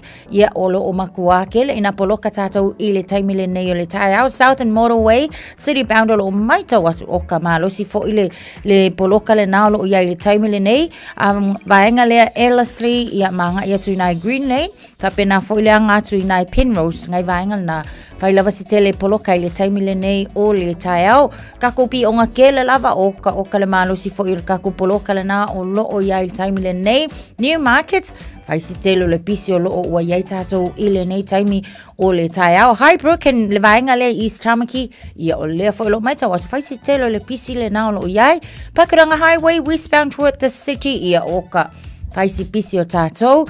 Whapena fo i State Highway 1 northbound. Papkura towards Drury. Ia oka. Pisi tātou. Ia o taimi le nei am Ta'avale. Tau tua nā lava le saonga le muma. Ia lava lo ono sa i ilunga o le awala. Toi luas minute le valu. Talofa o to finga le tau tala ma eselo fia whanongo le breakfast le Radio Samoa o te maa o nai. Anointing oil is a symbol of the Holy Spirit, representing his healing, protection, and strength. And they're saying about, oh, this guy, his pain went away as soon as they rub him on. And I did that the same thing this morning to the church and everything is gone already. We invite you to join us at 13 Lambie Drive in Manukau on December the 21st at 9 in the morning. For more info, call 021 501 271. Are you and your whānau fully immunised against measles? Measles is serious. It spreads fast and can cause severe illness. Your best protection is 2 doses of the measles vaccine. So, now's the time to check if you and your whānau have received both doses. If you haven't, it's not too late to catch up. Book your immunisation today. It's free for most people. Find out more at info.health.nz/measles. Awa ua whānau mai mo i tātou le tama. Ua whoa ina mai mo i tātou le atali. Eiro na ua le maro.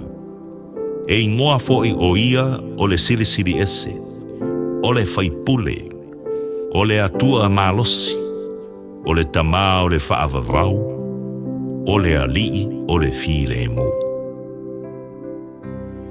Samoa e, ua lata mai le aso sui fua le mesia ia tātou oli ma fia iai. O le tauvanga al Radio Samoa mo le nei tausanga o le whasoa le nganga modi al Krisimasi. Whasoa mai i au lava o pule a nganga al Krisimasi, pe usu sau pese, pe whaifo i sau solo pule lava oe. Pue mai sau video malafo mai i le radiosamoa.co.nz/Krisimasi. E ma whaifo i on e vili mai i temi whātunanga ino porkalame te tasi. E maua ilo wa manoa e te anga waa ai le sei. Whasoa le nganga modi al Krisimasi, ia tātou whaatawa ina al Krisimasi malona winga moni. O le mea lofa fetu whai, o le nganga moni leo na Krisimasi. Pei o na whinangalo lo whai le tua e fua e mai lona tali e tua tasi mole lalo langi. Ina ia au mai ele whaoratanga mo i tātou uma. Talia lau video mai leso se fulu lima te sema, whangate leso se fulu malaivo te sema. O le awhatau nuu se i leso se fulu malaivo te sema le porkalame o le maa lua le Taiao. O le nei tauvanga ua langolorina ele o Dentures. Telefoni 252-22-tolu. Tātou whasoa le nganga moni al Krisimasi. Ia manuia le Krisimasi, mai le pūlenga ma la whaingaruenga a le Radio Samoa. Le Seabreeze Resort Samoa. O se fululua tausanga so'o o filfilia me whale talima lo taimua. O se whapitoa winga ese nei, mo le alfa alongolongo le Radio Samoa. E luas fulu pasene pa upe a whaia te no fomo asre lima ma o vatu. Luas fulu pasene. Susu mai te mo le mawina le matanga o fia ma le aulelei o le Seabreeze Resort Samoa. I le afio angau au whanga. E iaia inga whapitoa. Whafsot tai mai le fitu wha valuono whātolu. Fitu wha valuono whātolu. Pētanga iane i le upena te whailangi seabreezeresortsamoa.com. O tele whawhita au li ua awhiai au kilani. Ono le whisuia inga o le tau. O ngā luenga titele o whila ua inga. O te tala ia wanoa mo le whaalele ia atili o Aukilani. Ua o le taime tala noa ma whaangai o i fufuanga. E mana o mia le pui o tangata ma alato mea tō tino. Ia whau whale i whanua tala whiangai. Ia taula lata i whale o loa. Whila ua inga lau tele, whaapea whale whainga luenga. Mo nisi whaamtalanga, tala i ana i le AK Have Your Say, Auckland's Future Housing Plan. O te tala nei awanoa, e whaali ailo finangalo. O loo au mai ale nei whi au tāua, a le Auckland Council. Tamaki Turiki, All Together, Auckland.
Segor Christmas ole tai ao vai awale uswatu special Christmas moe o pepper Christmas moe ange a foi ma oi awale va kakanga u se fai ngarwenga au pepe ulunga fai ngarwenga alope u se fai ngarwenga alu pepe fai ngarwenga alu yesia ukama fa malo si fo weki to esfruta si le valo tala mai sa mo fa te fiti bona tala mai sa mo ne va so be tala valo e le tai nei fa fo mai le no le fa se tsanga le va tu molta to pokala mo Christmas alo ye tai mi olo tu ina tu le no o te vala au mai ai ma fa so le anga mo Christmas o ma la tu foi lan tala pokala me mano le tai o le la molta me tana tu telefoni ya te oi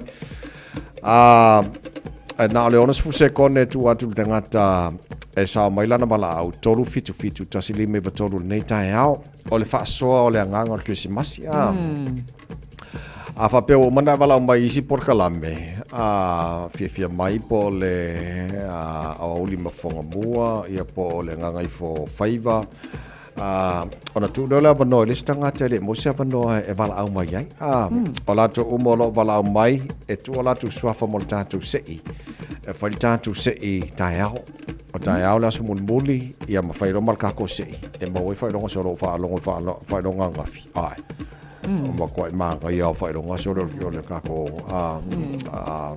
por kala me ki ma si le fa so nei ja so la bano la ma ro le tai au le o tatu ia I tala tu telefoni toru fitu tasili mai batolu tu atu ia se kone ona se furu ia te oe fa so mai ai le anga moni Christmas o le ale anga moni Christmas ia te oe se me taua o le nei vai tau le tausanga o tatu ia te oe ia o le anga fa so na anga Christmas a fa pia foi sau pese fios e ongos furu se kong e foi le umio pese e kusa e ongos furu se kong e fa so ai e ongos furu foi pia fios sau pese fa mo I se au kama foi fa mo le e ale lei o tatu vala mo talofa alo para tsunga le au ko vai ma lo la versi fu o versi fa o mia ni kaiao o lau fili okay le lei lau fili lau tu lau e ale lei fa so mai angangol Christmas ia le nganga Christmas fa kai ko nei le ata ko o di mangia nei ka sanga le lo pole pu ma le mangia mai an ia aso ko Christmas ia Christmas ia le Christmas ia pare ko ngor ka ta yo pare ko Christmas le nganga le karangoa ko vai ka ko mo Christmas fia nei ka sang pau nei ka sanga ia e mangia le do por kalame ma lo fa tai so we pe for nga mai o Christmas fia o le fia le nga o Christmas le fa so mai lo fidi le lei o le se tanto vala au talofa ma lo so fai la unga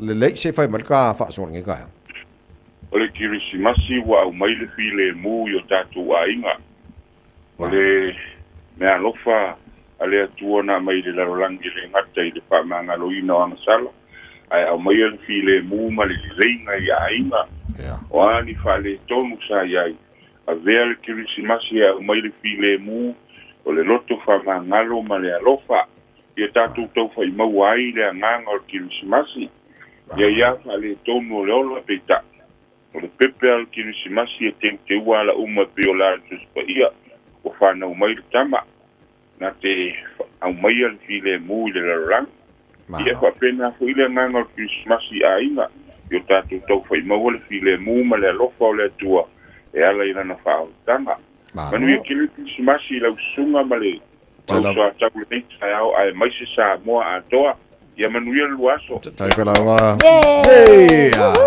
ia sala besene le lei le se tatu vala au talofa tawai ma lo se fotina o se wafa o kalala o I kalo fai ia se fai kalala ia o le Christmas ia ke a uka vai ia o le whamangakuinga o le asofanga o le kakoa di whaola. Ia o le anga malu, ma le loko maulalo. Ia o lo o kirisimasi ngā kabai. Malo, malo. Kalala le wele swafa il tatu sei e fai tai au tatu sei ma lo fa tail fa sol nei tai au le se tatu balau talo fa. Talo fa tabai. Ma lo se fa tina o le swafa. O Rachel. Rachel le. Ia se fa so mo ile ngole Christmas. O lau fa so ile nganga o le Christmasi. O le whanau mai o Yesu ke viso. Wa lea ma whaau la tanga i lo tātou ola. Ina ia tātou sao atu i le ola e whawabau. O lo o tau sinio ia i le au ke siano i le nei taimi. So, o le whaola o whanau mai o le kisi masiringa. Rachel, ma lo whaftai le wero swafa in kako se ia. Le leile se tātou walau talofa. Ma lo se fua. Oi swafa. O le au pepe. Oi ma lo se fua la pepe. Ia le lei ia se fa so mai.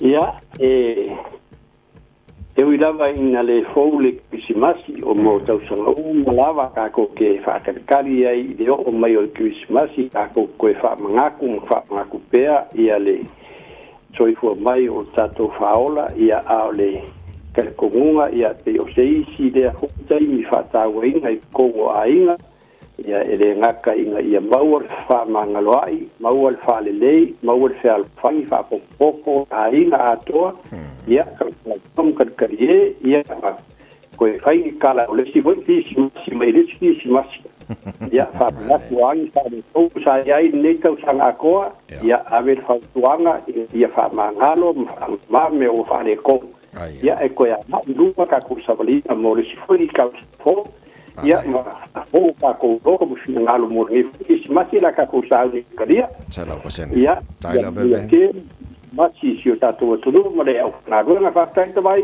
taila bebe mo ni fo nei tai au fe ma manga loai fa ma ia ma ia Christmas sala pasen so le ma ngai fa so le nga mo ni ngal Christmas ia le se tatu balau talo fa Alo, fala patavai, malo se fua. Malo se fua, ora sua fa. O le mo te vila. Le mo de lei, ia se fa so. Ia o au ia pu ua o le Christmasi, ia o se fa ta inga le mo tangata o malava. Wa soifua mai ai lo tata wali o Yesu Keriso. Ina ia fa ta ia tangata ia maua le loto maua lalo, ma le loto fa mangalo. Ma le alofa o le tasi i le tasi.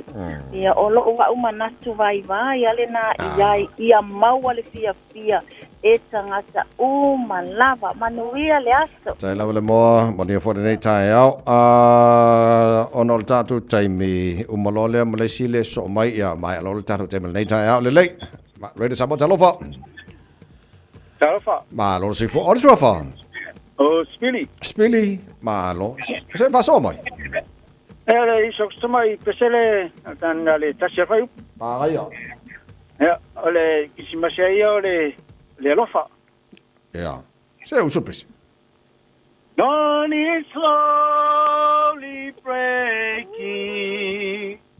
Our friends have all gone home. You and us are waiting for Santa Claus to come. There's a present by the tree, talking on the wall, knowing you're in love with me is the greatest gift of all. Malo, salam sang spili. Tayo so, lei mong yer Christmasi. Kako wala mun muni nei tai au talofa. Talo foi lo sumo de auto vai. Lo si fu, avor suafa. Pali. Lo si fu. No le moi. Lo si fu. Ja. Fu wala fa so ta vai. Ele caiu aí Christmas. ai ka ua ia kia ule po ngai mai ai Christmas. Mane. O Christmas o se mea pe ngā ka kula ula liru ai ma ka kwa pe mai e le fa le ai ai nga ma wa i o le me fai so a o le nga po ngai mai ai Christmas. Ya. O ka do nga kongwa ngai ia kia ia ka ko sa vali ai ma ka ko ka. Mane ya. Le nga pa ko Christmas ma wia ma. Tai pale fa tai tele mon fa so mai le nei foi tai au fo ia le lei e ko valu ka sua fale u ku la long mon ka ko se ia le lei mo tato ma sa vala mai nei tai au lau fili fai launga ka lala Rachel lau Pepe le mo te wila spili ma pale i o ko sua fale u ka ko se fai kai au lo va tai Vai Robes pessoal que se mais só mataram tala mais amor lenta é Maria nem aso kan mana no fatai fa pena foi lo sunga i le awa manu tele nei aso sa mo ia manu tele le nei aso soi foi a wa fana mai le la vea o Yesu le li io le file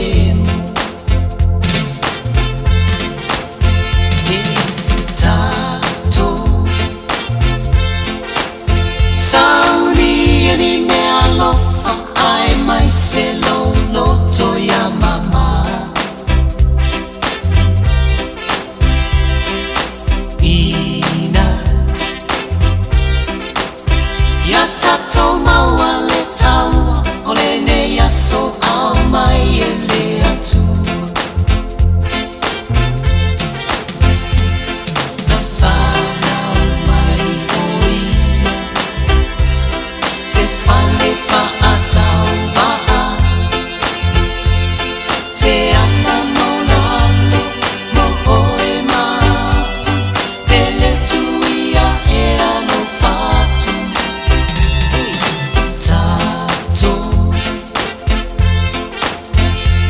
Se male fia fia le kirisi masi ua e aulia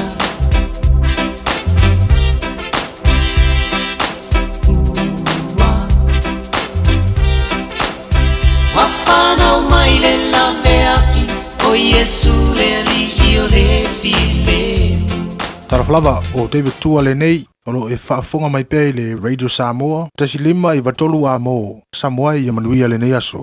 O mawhaiuna awina tu talafou mai Samoa, ona o le lango mai ale ofisa malanga o le Ades Travel, telefoni o iwa, tolu iwa, lua o, whaselau, tolu iwa, lua o, whaselau. O te whatanofo e lo tātou watunu, tātou taunu mai fo i le whata whiti o le ngā luenga o le vāiaso, tala tau longo usi mai alau whaafonga.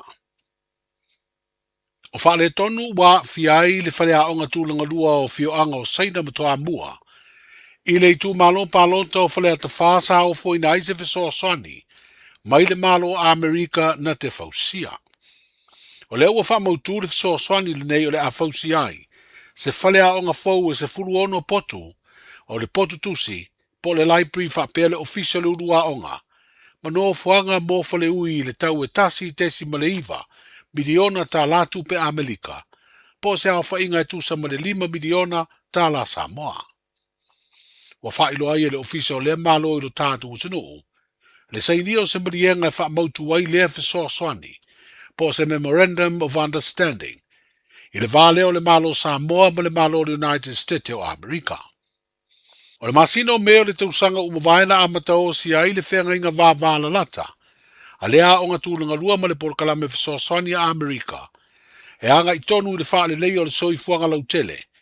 Mai pe o na awala mai ei ma lea fisoasani. Wa whaalia le sui o le malo a Amerika i lo tātu utano o le fisoasani o le asi ti ai le tūlanga le leo a o onga mo whanau. A fio anga o saina matoa mua. Lea o lo a o ngai le teimi nei whanau e tusa ma le ono se lau. O le masino Februari o le tausanga faudu o olu ono, le isi ilo i longa al whalaputonga o le Unia Malo Europa, mo atunu e pe o Samoa, o lo la vea i le lisi uli a lea whalaputonga tele le langi. O lea o fio le tātu atunu i lea lisi uli, ono o le sila a le Unia Europa, o Samoa le isi atunu o lo lesi talai company ese atunu i fafo, a e leo tatongia ni la fonga. O se ai inga ile o talia ile fa lap tonga. O le pulenga o te ngā tupe fa vau malo Samoa le SIFA, po le Samoa International Finance Authority, o lo lesi talai ia company. O valu tau sanga o iai Samoa i le lisi uliuli, ma o iai la le fuafuanga le tātou malo, o te tau na wha mamale ngoa o le tātou utino. Ai o le tūlanga lea ua lisi ai Samoa, e whata ua le fionga le palemia, e whata ua le kabineta, e whata ua le nai tū o le tātou palemene, ai sea, e tau te awhio atu i fontanga i atu nui whafu, e te le fia whaalongo o leipol mailo o atu nui, o lea lo i le lisi uliuli, whapena fo i o mātou langona, mai te lele a fianga o le leipolinga leo tātou i whale tupe po commercial banks i tono Samoa. O lo o iai se e whawhita uli o ngā tele i tātou whale tupe. Tātou whale tupe commercial banks i te milinei. Ai mai se lava o lo a whia ai tātou local banks. National Bank, Samoa Commercial Bank. O tātou company tupe whamomoli, ai mai se company insure. O na ua iai le whawhita uli so ta inga lea, ma corresponding banks a Amerika. Ia tono le sa saunoa nisi o sui o parliament. Tasi alo kuko latu o le ingon Samoa. Sawo Samoa la tu mati la blacklist. A tono la ngona le na le paia o le la wafionga le fonga petalai man paia o tato maut. E ta ua ai ma ua ave iai wha mua al whainga malo le nei. Lea foi mua na ufale mai tato. E lea o ngā tato voi lote istu la fono. Ai lo ese tu langa o lo wangi angi ai le fu o Samoa. I le blacklist nei. Tele fo isi tape nanga. I le vaenga lau tele atu le 5 tau sanga paya inga. E iai isi vaenga. Mawhai ai o na tato business opportunities mo. Tato watunu i fapon pisinisi fapo. E pe e tuta ia lama. E ale fatino ia le. Fo ina al fafita uli le nei. Se vaenga o le saunuanga le minstao tupe le fionga muripola ana rosa ale morio o. Lea o lo iai le vainga o le SIFA, le pulenga o te unga tupe whaavao malo a Samoa. O pasia e lona whaitonga whaalua te unga o le tūla fono le SIFA, e peo na mana o miai le aveseo le tātu utinu mai le lisi uliuli a le Unio Europa. Ma le masino i Januari o le tausanga lua o lua vanu, o lo fuafua le malo e te tawai na amata wha malu ia te unga fau, o le atutongi e loa malafonga, a company fafo o lo le sitala i lo tātou utino.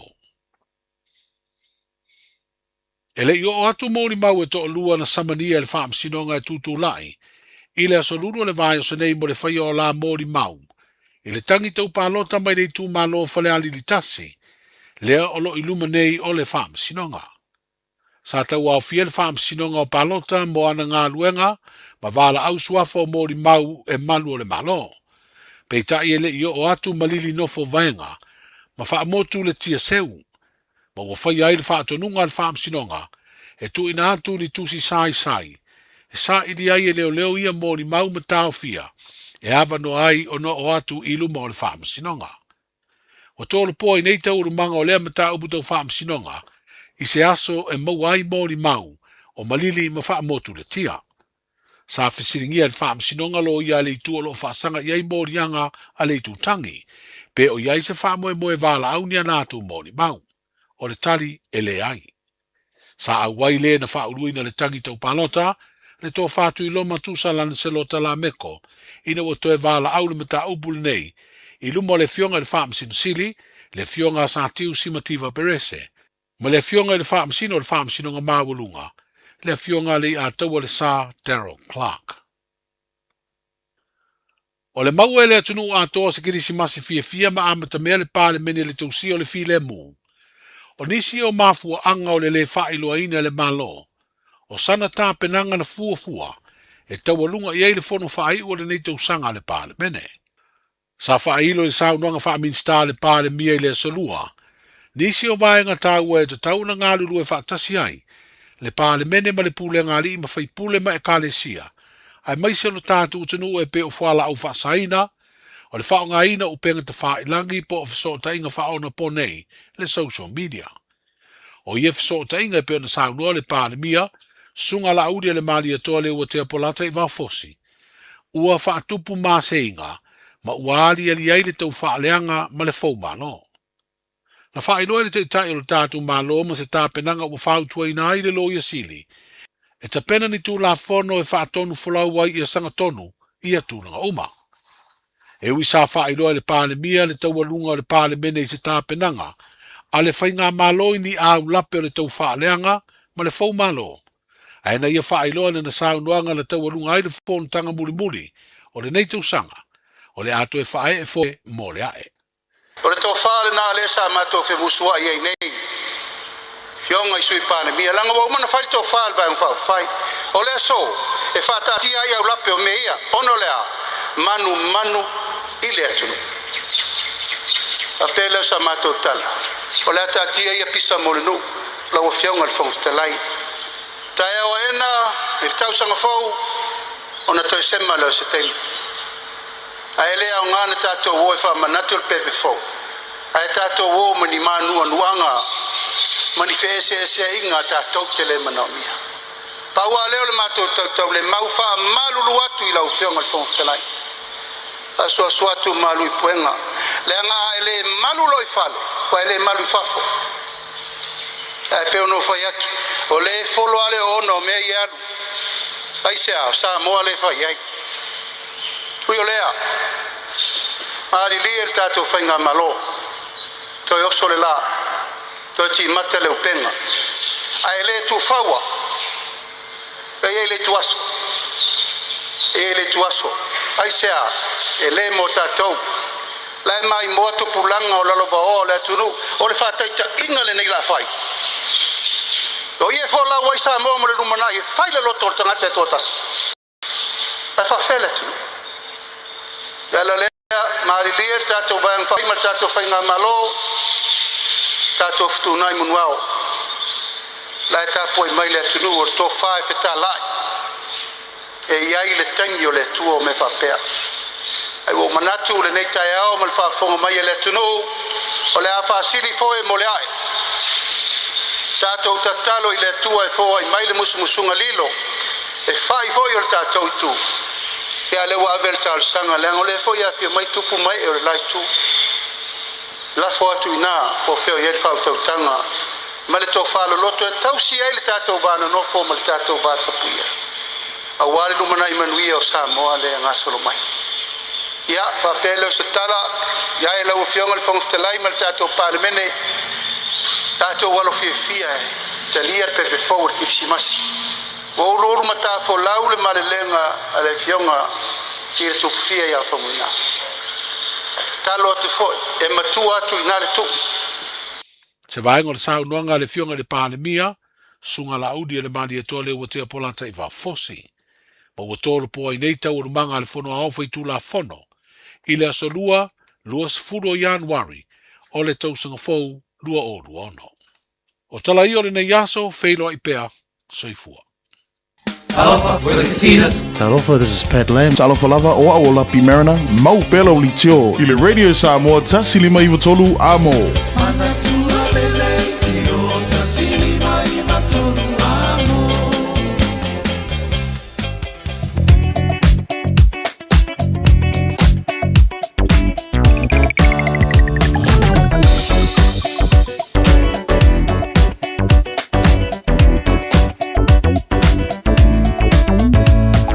Le poti la tamailunga la wala nei teimi o le tae au mana ia. E vai ngā lai pisi a lai telea ina flow delay le traffic mo a maisa lava nunga tātou highways nei vai ngā le tae au. Mo tātou no malanga mai sifo o kilani a ngā le taulanga iau kilani. Ku mewa ngā I whenua paile mo mai lai poloka re vai ngā le tae au. Linki mo se fulu balu se fulu ono lai mana ia flow delay ia. Toa mo mai lava pe poloka ia le city bound o le se highways fulu ono pasi mai Point Chevelia anga e Western Springs.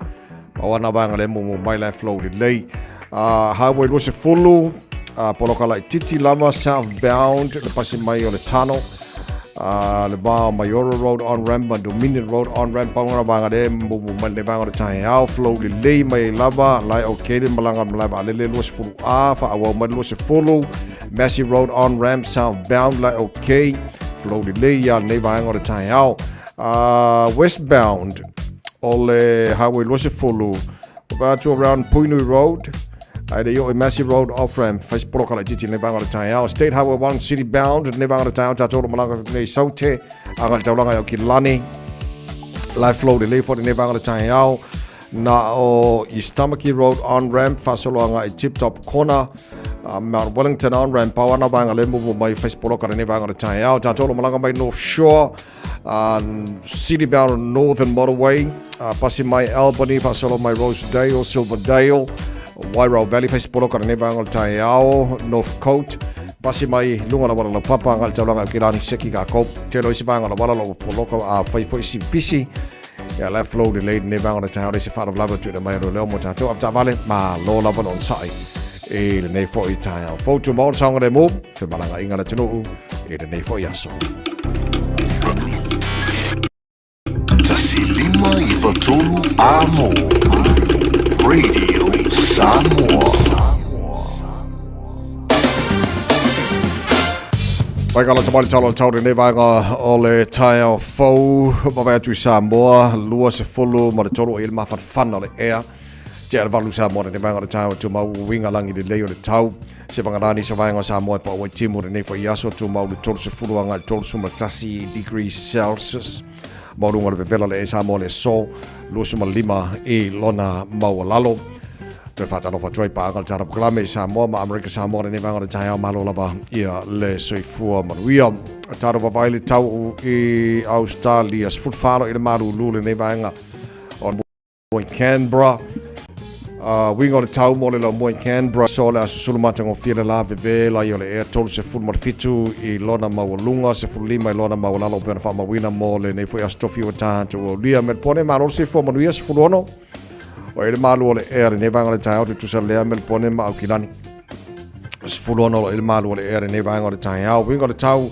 mo tanto mel pone se sulumata ngo file la veve la fo le air mo tolu se ful maleono i lona mau lunga se fitu lona mau lalo sini Australia good morning ma lola per se fo mo real nei tai se fruiva o ele malu le ea ele ne va ngol tai au winga le tau mo sini Australia se sulu mata ngofie fo le la tolu se tasini mau lunga le vela fa mawina mo sini Australia se fruiva lona mau lalo ele vavaya to Brisbane Australia se fruiva ele malu le ea ne va ngol tai au fo o winga fa mawina mo le tau Brisbane fa soron awa olang le leifo initial time luas fun marvalu mo lunga le vela fa mawina mo Brisbane le so Perth Australia se fito ele malu le ea ne va ngol tai au o le fa solo ina langi de leile tau le so tolu se fun malu mo lunga le vela fa mawina mo Perth Australia ele nei fo yaso ia malvaenga vela Australia yaso uma mataimi uma mal tau sanga ato o Darwin losu fa o ele vela nei vaenga le tai au o le afa solo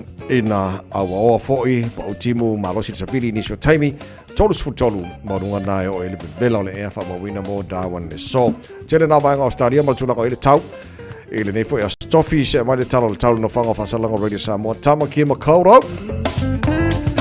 au ki lanes profitu o iai le malu o le ea ele nei vaenga o le tai a fo vatu fafo o manga ia mo ia la marsulu ma le la nei vaenga o le tai a fo ya o lo te vai atu fa mai la vai tau o la atu mawinga le tau le soe awa langi de lei e le taime pa o timu ni sa vaenga au Kilani angi mari ma sa vidi mai sau te sifo lo so maltasi le maunga na o ma fana le fa mawina mo au Kilani le so fulono lona ma wala lo tai au pe au lia o le fa sorona awa lang de lei le tau lo so toru maunga de vela o le vaenga on tuatu la sto nai awa lang de lei le tau lo so tasi maunga ma fana awa lang de lei le sa fa sorona awa lang de lei le so fuor na va solo mana yatu fa solo tuai le so lua aso lo so tolu na pa utimu aso lulu aso lo so fa o le Christmas Eve na ala fa so fona awa pa utimu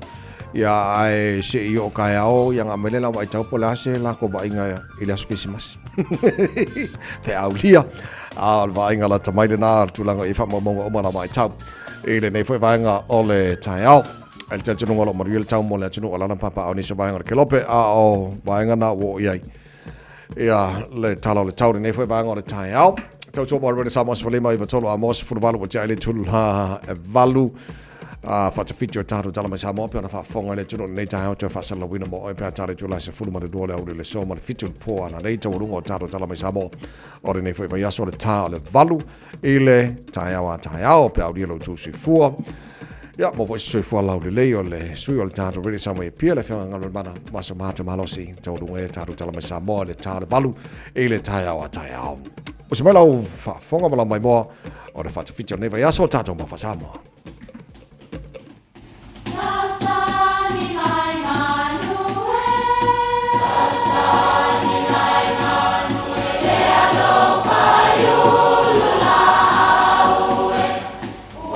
E o whanga manu i ululu o la au, awa e whawhanga i funga o la au.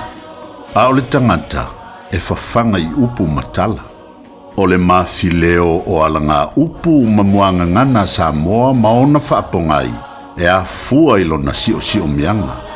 O lona lea sao i le whaatufunganga o le iloa whaale aso, mai le tautua se ia o ina pule. O alanga upu mamuanga ngana, ua lanto mamanuina le tō whamanino a Samoa, mana tua fo'i, e tāo fitau muli le atunu. O le mawaenga nei la loifi ma le whalisau. O upuna maua mai le mawaenga le ifi ma tautolo ma le nu o leone. Na whapea atu le ifi ma tautolo i a wha i wae ma tuitele. O le a ingoa le mea nei i a la loifi ma le whalisau. E whamana tuai le mea na māmo mo e wha sawai i lalo leifi. O lo mala e fono o whale o mawaenga. E whamana tuai le tātou tau mawaenga. A tau nuu sale au mua i lalo ifi ma le wha sau. E tala oe tala sale au mua. O upu e whapine ei mawaenga ma whaia ina ia mana tua. E tua iai pe amalanga. E le taulaunga ina upu ilo tā wā, a wā ua manino matu umaio io a tā whaia, e tala oe, tala au pe a tā whesilu whai. Manuia lau whasau sau.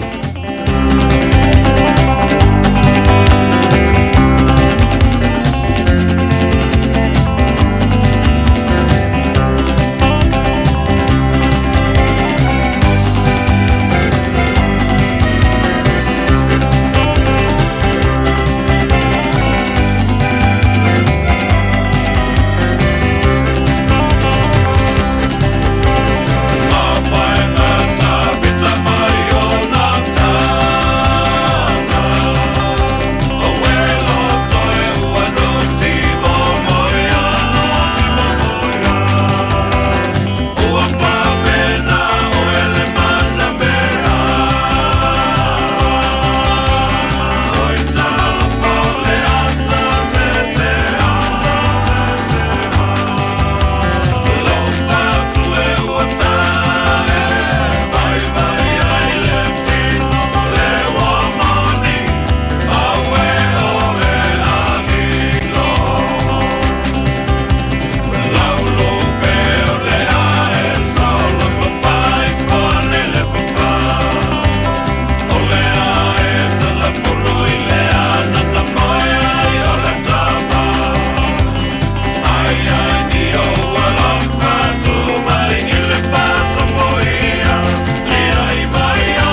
falava o le siufonga le neo Samoa, le Radio Samoa. Are you and your whānau fully immunised against measles?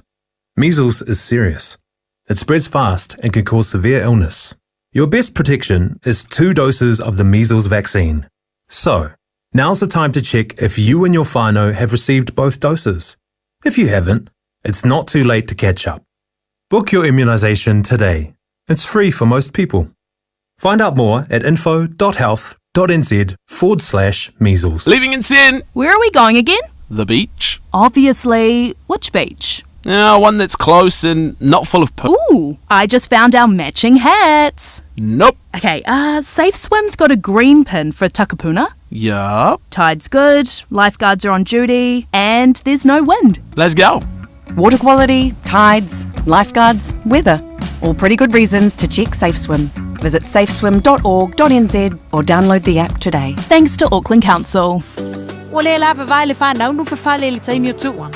Mana mia se no fuanga I whaafia I le ainga ato. Ta pena re ainga ato, mo se ta whaonga mata o tia I le Crystal Mountain. O matala nei le Mystery Mountain. O la hoteli ta alunga ese mo le whanau. Tanga I male ofo I le Dinosaur Gully. Tia I le Express Train. Mata I le Animal Park. Masau wane le Speed Gonzales Roller Coaster. Ma awane ingalo le Crystal Mine Museum. Mata mo fiele aso mo le ainga ato. Le Crystal Mountain, Valusfulu, Candia Road, Swanson, Okilani. Peasiasi I le crystalmountain.co.nz. Le Seabreeze Resort Samoa. O se fululu tau sanga so'o o filfilia me fale tali malota I mua. O se whapitoa winga eselene mo le alfa alongolongo le Radio Samoa. E 20% pa upe a whai te nofo mo aso e 5 ma o vatu. 20%. Susu mai te mo le mawina le matanga o fia ma le aulelei o le Seabreeze Resort Samoa. I le afio anga o aufanga. E ia inga whapitoa. Whafso tai mai le fitu wha valuono whatolu. Fitu wha valuono whatolu. Pētanga iane I le upena te whailangi seabreezeresortsamoa.com. Tole, kau ngā la ukang whaile asa. Ma whaile snapper. Hai, I le maua e la uka. Ma whaile angai. Ke rua mauala la whai eiwhi. Oka, upu. Hai, ko pe tau no mai rau sa shimni sa mangi. Ia, se kau mai. O whenga whakau e koui. O le kiwi fish. Le kiwi fish. O se whalei a Felesi au Kilani. E te maua o mai tau mawhaolo sami. Susu mai I le Whaiva Car Road, Mount Ruskell. Te tala I le ono aso. Mai le aso lua I le aso sa. Mai le se fulu I le tae au. A fio mai loa I le kiwi fish. I le Whaiva Car Road I Mount Ruskell. Fire and Emergency New Zealand advises that paid firefighters will stop work for 1 hour from 12 p.m. to 1 p.m. on Friday 19 December. During this hour, fire and emergencies response in some towns and cities will be delayed. Please be careful doing anything that could start a fire. Do not leave cooking unattended. Remember, if there is a fire, get out, stay out and call 111. For more information, visit fireandemergency.nz. Whatono le tula valu o le tātou polakala me tua ele.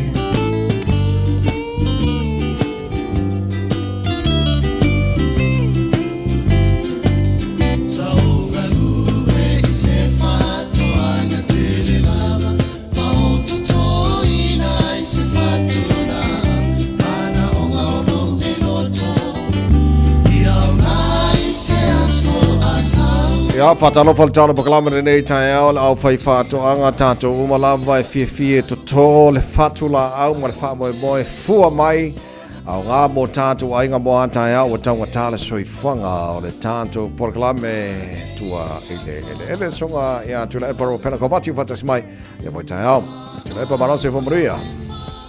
Alo se fo la sunga tawai fa talo hot pon marola fa fonga lita o tu lang fa lupulupina fa alo se fo mo malangi ma pa na fo nia so alo le mania so fo mutato nita ya ai sa ole le sole ole ta kalame fai u le ole lua fe lua se fulu ma le lima ya ma lo fa tai fo mo le to sanga ma sa bringa mole tatu tu no ole wa mali mali sunga ya tu le pa e tu le banoa pola se vaenga o e fia whaafside mo le whaare a tili o lau whaatoanga. So se koinga vaenga o tu lango e tau mawha e au ngā mo se fua maraloina Okay, no kapo kalamen nei tai atu le. Ia. A whata tawin tawalau, ole whamnatu mo tātou, susuenga whoma, whamai, ole tino tangata. Ole is a healing machine, whamai, e heal level tino, pēr, whapena tate tuo tātou tino, mo meo whala au sao e o ngā suswani mo te eno whamai, Pēla le winga nā, ole au tūna tātou pukalai mo 5 plus a day. Tam whai o nai tangata e tam mawhai a whala au ara, titi o le 5 po le over atu o le luas furu pēr.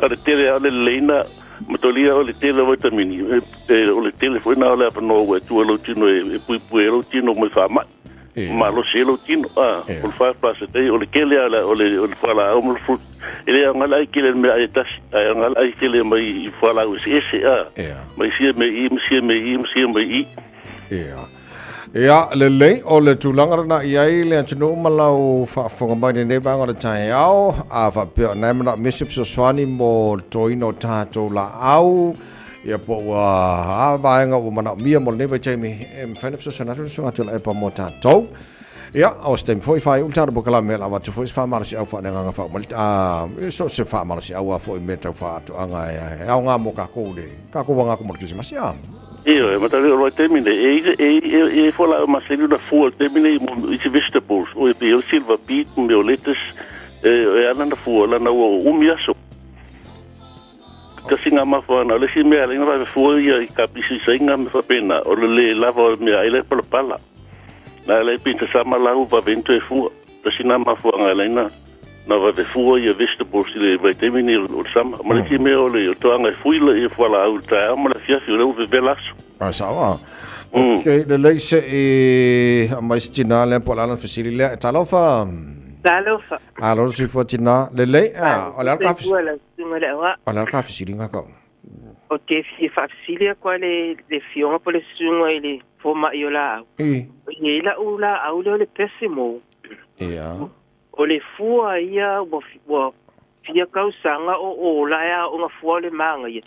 Ai aku a purpurua ia ai fia fasila kula pe ese como fique fa ia i fa mole mole o le o toenga na o tina o toenga na samtala felicita mai le civilis fo iva ia si masina o le toenga na toenga mua na sa ese bel toenga fula ia ni e pulalo ai o toenga na se lo nga tua vai ia o pela apala ina ai le spuni e ti ai le apulpulu okay o le koenga se longa o vai ia to am faina ai masta ai malo va le pesa no sama so le to fiti na ai le pesimel na ia o le qua pula ve ala qua ai vai ia o nga le okay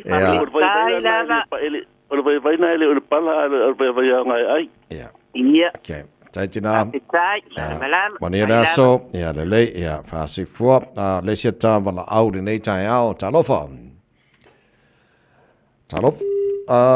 Le saules talofa. Ma lo si fua. Ma lo se fa un mole la. Ia. Ia wala wa tu ye sunga le di fo bai. O wa ula au o de mio de modi, ma de guava. Ia. A fua mai pepe foi pepe cuia o gale la se vai o le fago en bot Tulaba sorry se io o sai ma ta ma fa mole fo e se o kilo ko po fere va nga le o ir ka ko wa mi ori o le ka ma ya o sa mai fa mo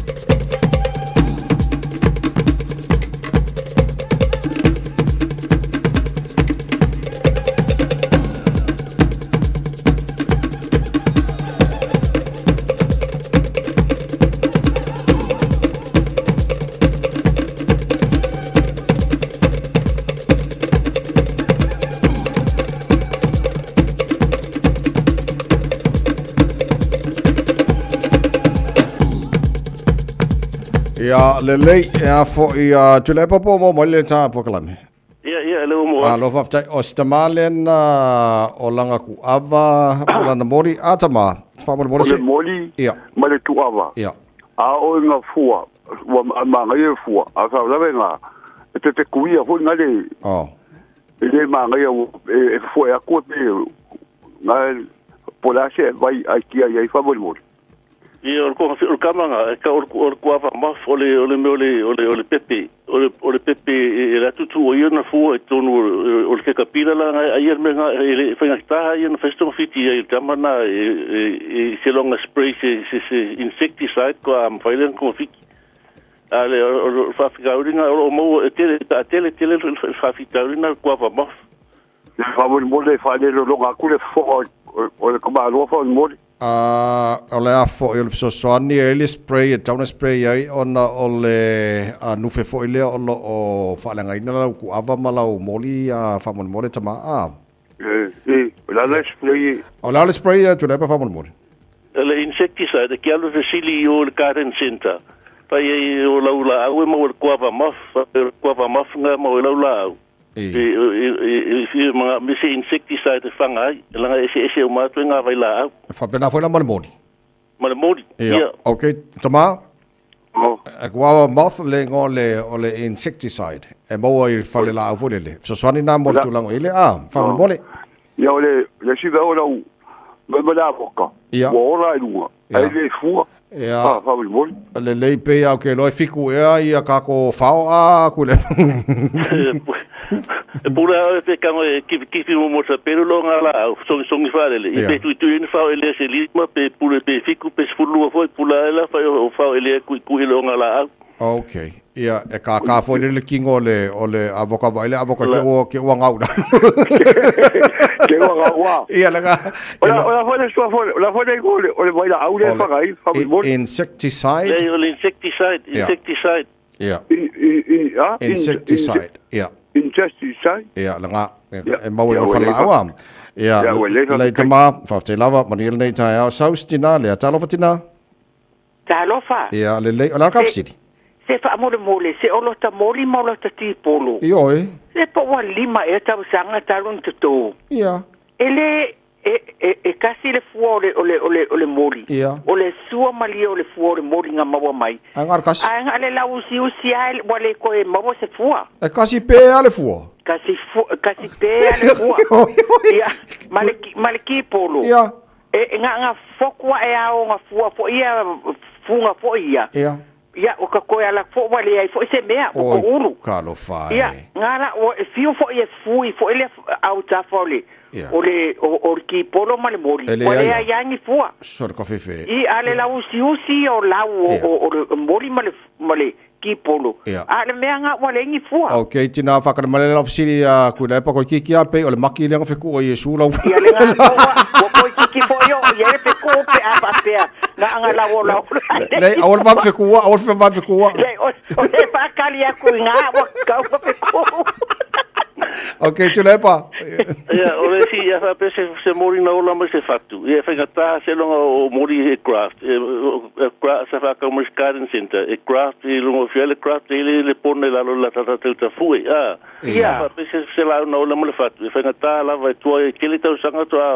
mo ni fu le o mori ole mori marki polo ngo fa ka mai o le fale oloa i kafa mai tateni oi i Lan Avenue ia le pora me ngai ko ngai ko kikia o te me fu le ia on sai pe on sai tina awang e fiku wa fa mo kaya ka vai ole ako lo kuwa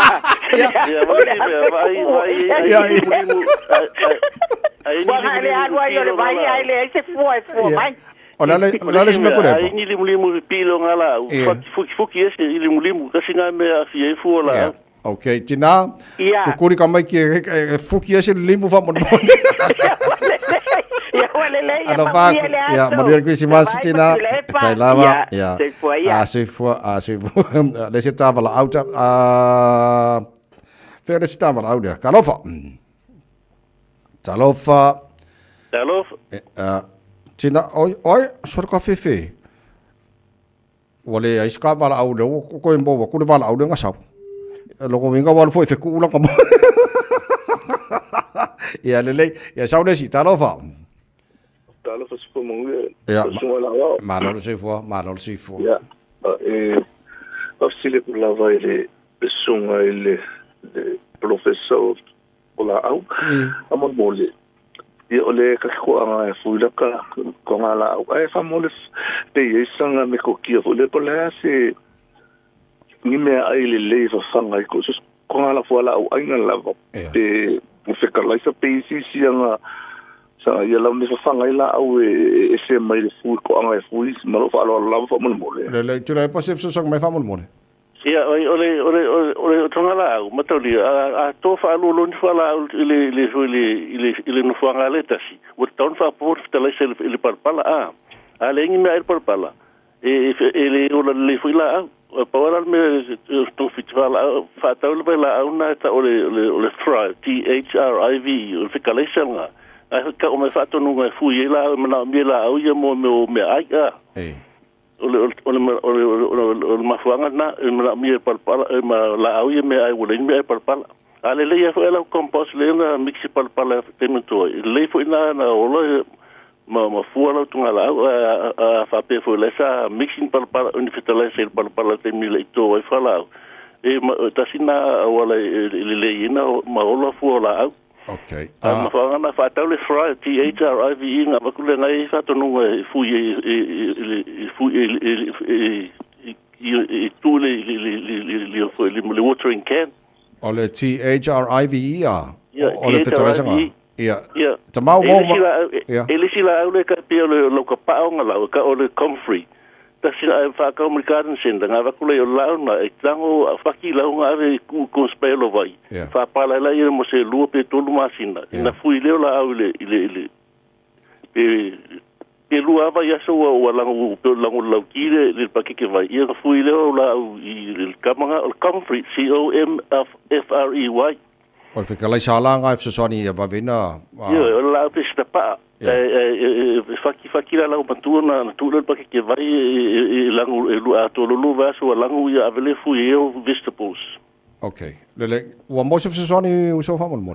Fa se kai kele lava te vai na por kala me foi o so tu le pa o le o mo miski le kalio la oficina le ale la o mo le pa fa kai kele lava tu le pa o te vai na o que se na ta sanga po ya va ftela ya so foi lele foi te lo ta vala na le ta tu le pa ja ale sta ho sa malo si mutato ni ta sanga ia le fa to fa Yesu le vinemoni ma le tu fa to ngala o Yesu le vinemoni ta to la fa mai o la o mai le fu tipi la no masunu le fi o la fo le fu mai fa mai tipi sin si la ine to fu atili mai ai e lu la ma ia winga le fa to na winga mo pa le ngang ma tanga tele pile tu ele sa langia sunu le fi al tanga ta la ola kisiano ala ye na I fa le tonu la ti fa ye pe ola te pa amre in pia ye na me la ti na fa me o ti ese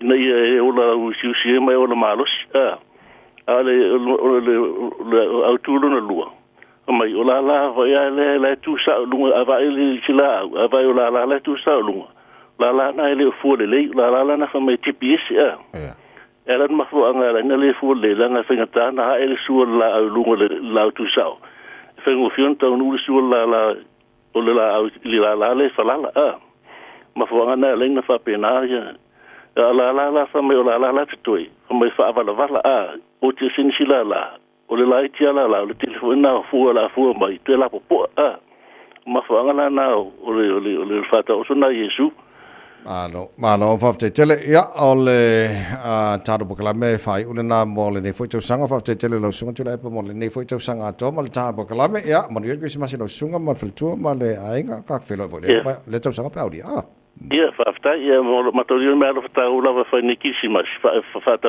pot plant fa lo me lo fa lista ia manuela va kisima sima ta sa fo nita sang ta to felo fa stem le to sanga le lo fo me la le tu ia se foi le sunga tula por pena ko vati mal ta bokalame tua ile tau runga ia por kalame ne foi sanga Ina o Joyce Mutolo Bido Tolo Tolo Talo le Tula Eva por la memaro le tai au de Samas Falima. Eva Tolo amo wo Merry Christmas Masi. Cho fai lua.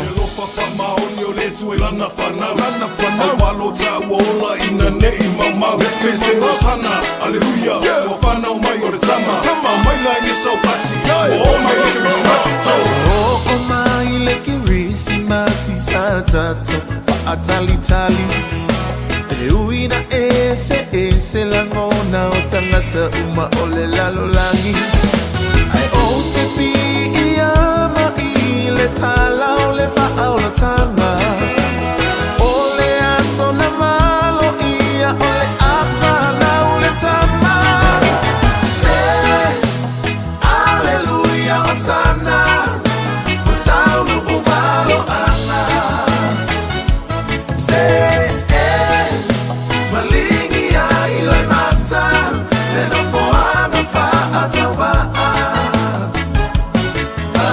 sorry for why let to go oh tangata umalapa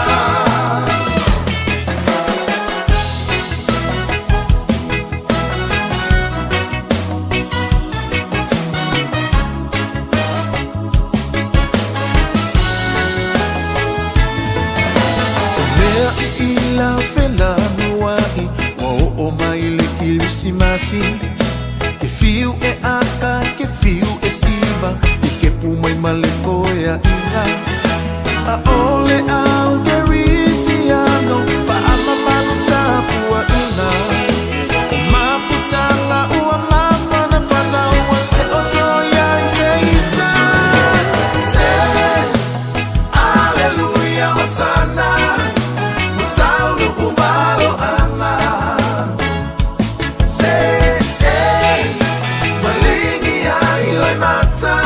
Never for one of our sorry for why let to go oh Tanata Umalama Janita turn down wish you a Merry Christmas to all the best to all the friends around wish you a Merry Christmas to celebrate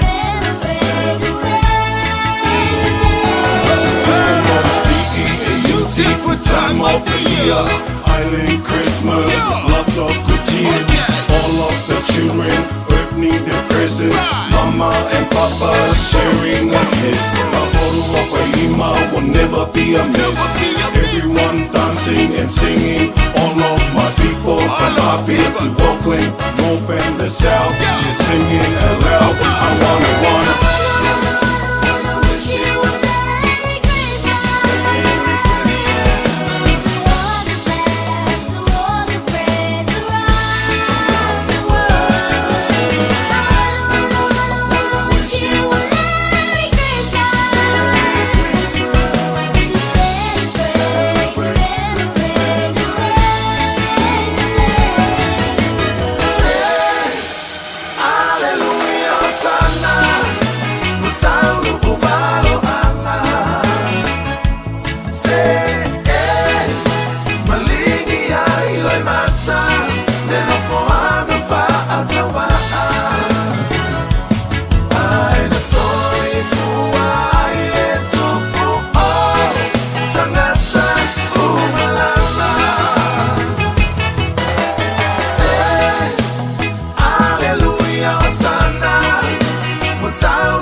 Good Samas for Lima Tolo Mobile Pokalami Manual Tayao in a water Valumino Tolo Tolo Tula Eva.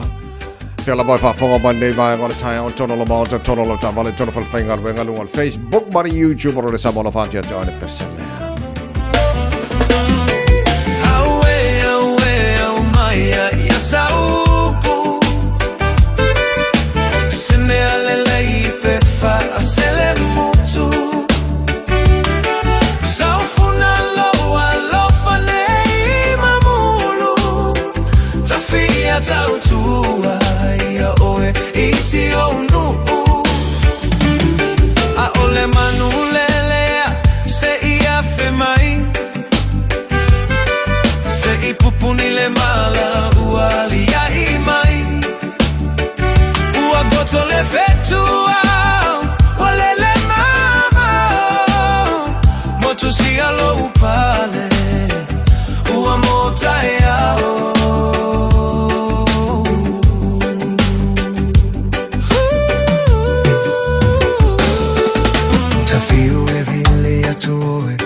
mole mana tua mai ita la upele fa amole mole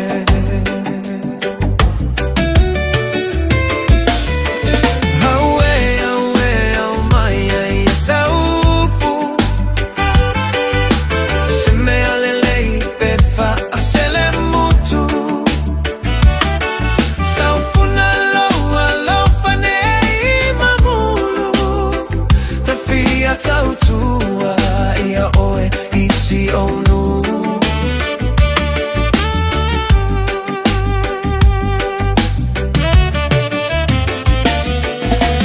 lo ufia fia e petua i fea o pusata fai po o fea ua fai ai ae popole lo uloto ne isatia lo loto ne ililo le alofa ae fotua I se vai ona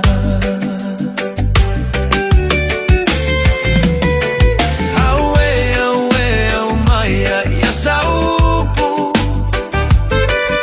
se me alele I pe fa asele mutu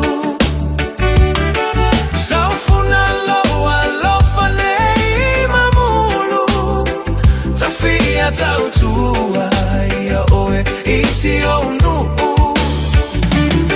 a ole manulelea se ia fe mai se I pupuni le mala uali ia I mai ua goto le vetua wale le mama motu si alo upale ua mota eao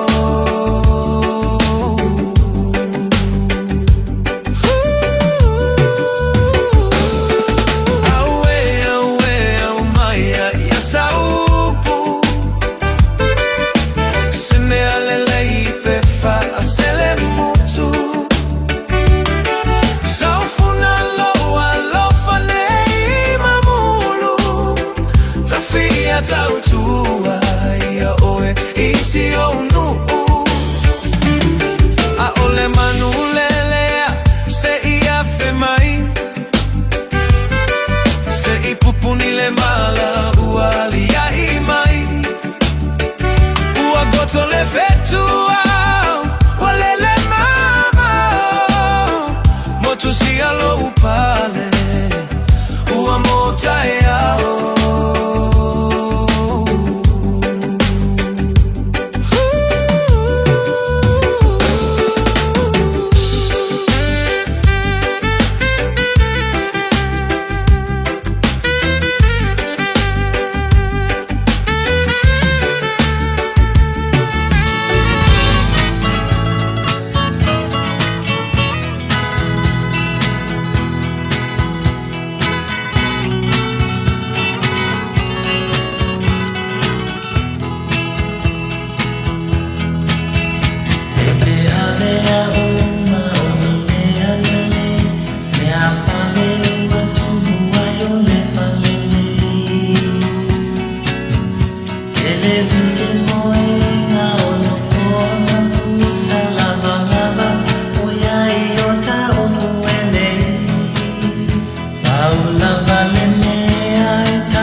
ni mai au te alo ni sila mo le so whaafonga mai am. O le sui komisino leo telu e nei tau valea Chairman McSkimming wa alofia le alu whatpuipui. O le iwa masino na whaasalang o le no whaai o le aturi le whale. E le whaai unga le whaamasnonga whaai tūmalo i Wellington e le sona rafi. Ta e tau tino ia November i le moni o morianga e tolu i le umia o ata e le Italiana. E pe ona whaai ngoai o ata o whaari ai wa inga mata ngā e whaia i tamaiti mata o whiusua inga tangata mameola. I le wino no na whaasalanga sa te enai, e le li whaamasino Judge Tim Black, o na whaatunuina le lesi terreno le ngoa McSkimming, i le staro tangata sori tula fono i a miong whaungari e whaia i tamaiti, i na ua whaasinga ina i sona lamatianga i tangata lautele e mawa lalo. Sa longoai lana loia le tisia od, ia le whaamasnonga o McSkimming, o matua i salamo, mai e whaamatale nai o ia o si tangata o matuai whaarumaina. Ai o le whaasalanga o Chairman McSkimming, e te tau wai o na avea masi tau whangu. I le tūlanga wo ia ia sa wanga masani ia tau amionga whaungali, e vesoso nia i tangata soli tūla fono i tau fia. Le sao fia i ne yata e pia na whaari ai, e se whaala abtonga o Sosoni, mo le puipuingo tamaiting. E to asfulu fitu isi leo sa whai Yesu e suenga i so tanga, ma le tala whea ngai o le whaongai ne se seo ni yata, i se ungo se siaki sa whai e masini computer leo. E au fia i le to ono sa wha malo lo le tu mau, o se ali leo se inia of Seville, e tele le malam lama, sa tua ia sa ia umia foi niata le Italiana. Whaari ele tamaita i whaatonu au au whalabru tonga e puipuia tamaiti ale Ekpat Child Alert, Eleanor Parkes, o nei mata upo whaailoa i tangata, i ale tūlanga ta telo le saofia i nei yata matau tia mare mātanga, i so se whaatūlangana o tangata e iai. Mai e tā ua, e whaate ia tangata pēr whaalongo i winga i me whaape ne tupu mai, e matau tia matele ai le feita. Ua leo se whaate inga ia i la tau, a wa la tau loa, a iai se tangata tō tase whaia, o lo o iai fo i maisi, o lo whaia. Ma ua manao mia tele ai le stepu i lunga o tomo whainga e vau iai nei amionga. Ai leo le whaatalitali se longa ua maua se isi o mia nei tu ai ngoata e la tu te sailia, i lunga o wala so te inga lau tele, e pena matua i whaatama i ai tamaiti. E sue sue ngā McSkimming o ne iata i lunga o le computer sa whaawasenga ina leo, sa mawailo na umia o le valsalau valsfulu ata i le Italiana. E au fiai ma le valsalau sfulu ma le lua wata o tangata maratua e wheu swa i mameola, ma le ona suma le valu ata o tamaiti o whaongaina ini vainga o ne amionga mātanga. Ai o se ali ua whasalaina whare pui se tūlanga e pēna whaali ai e au sue whaapitoa. O se tasine o vaenga o niata e letali aina pito sino na tele wa lato mawaina i le malaiva lele o kilani. O le ali e tosu mari i mtau sanga o kilani sa taunu mai i le malaiva lele le whaungo me ino o mai ona i a whaalu le siri mare masina i atunu i whafo. Ai o le taimel so suenga sa maua i arau whaingaru e ngāre tiute i e se numero ni masini wha available devices ma se numero masini e teu ia iata sa ia umieina. O le au whainga e luas futasiafe whasalau val sumarelua i ata le Italiana sa maua i nei masini ma whailau ata video sa maua i masini wha avea i ono. I le siria ma le se fulu mari li maafe o ne iata mātanga o ata o tamaiti mari wa inga mātanga e whaia iai. E li tusa mare fastfood paseno ni iata e whaatūlanga i le whaafsingana o niata e matua e matauti a tere o lo o haafi eita maiti la haiti ma pepe. Sa whaari ai e official tute o le ari sa mai to wina ostanga te sa to sina iai ili tau sanga lu afe mariru fufa. Ai o le teimi lava sa to ulu whare mai ai niusila ia me sa whaatala noa ai loa e sui ala ofisa ma sa e ai loa. O le ali sa whasaleina le whaamasnong whaitu maru e okilani le sulu al vaso nei le tautu sanga ma le iwa ma sina le whatpui. Ai o le tā ina i kulupu ma tau tia o whainga whaamatau lunga o wala so te inga lau tele o te tamatela vo e Hawke's Bay sa tele noa i winga i le whaio se whasioti ngā tangata ma whaasoina ni ata vino ni ata mata ngā e whaali ai sa wanga i a mionga whaurungari e whaia tamaiti. O lea tamasa e so tai fo istene tite sfutoto sanga i lunga o wala so te inga lau tele e na te la foi nati a te iani o na te tele noa ma ni whaati nongo ni a mionga whaurungari i le whaaforinga le iai o i o se tama e tutusa o la mātua. Sa ia o ina ma whaaso atu le whaito wafe mawhi o ata video mātou tamaiti o ni so pepe. Tamaiti la aiti e po tamaiti le mātua ia o ngā mata o whai eisa wanga i ni a mionga mātanga i tanga ta mātua. Ola na wha mata uri whasio tio te ngata sa tō sina i leo leo ino mahea. O na whailo ma i leo official se suenga malo Amerika le US Federal Bureau of Investigation, pole FBI, ina wa whailo i stein te levo i Amerika sa i se la so te inga malea tama mori lo tu sanga. O lea mawhine ere o ia sa wha malasia lafo inati i nionata ilona i tūtina sa. E wha maumonga wha masinonga o tā wai, sa wha wawai e lea rio nei a longo i lea tēne Amerika ini wha amtalanga manino, e winga ino na naundu te inga whaia se whasioti ngata e pio na manao ai e kopi i o sa whainga whatu whaarulawe matautia ina ia lawilo ai. O lea tā mai lusu lutau sanga o tā whiar whaelo le ingoa whaasori e suenga, ma whaawawai se i o ia Januari e loai pelo mieina lo ne ngoa. Sa ilia leo leo na whale ma mawaini a penga ma mai se luor sa pelu, ma ne pelu tau wha ia pani pole peonet. Sa whaelo ai leo leo Megan Mitchell, o le ari sa patino lan tau la i o sfaia li tu paori i Musalemi. Sa tele atu sa ilinga whaatapito e whaia a onga i fusuanga ma whao lima sa ia li tu sanga ma vae na ilo se isi lava te momua. A whaapena sa sawar si tio ta maite whaulu ia onga ili tu sanga turuai.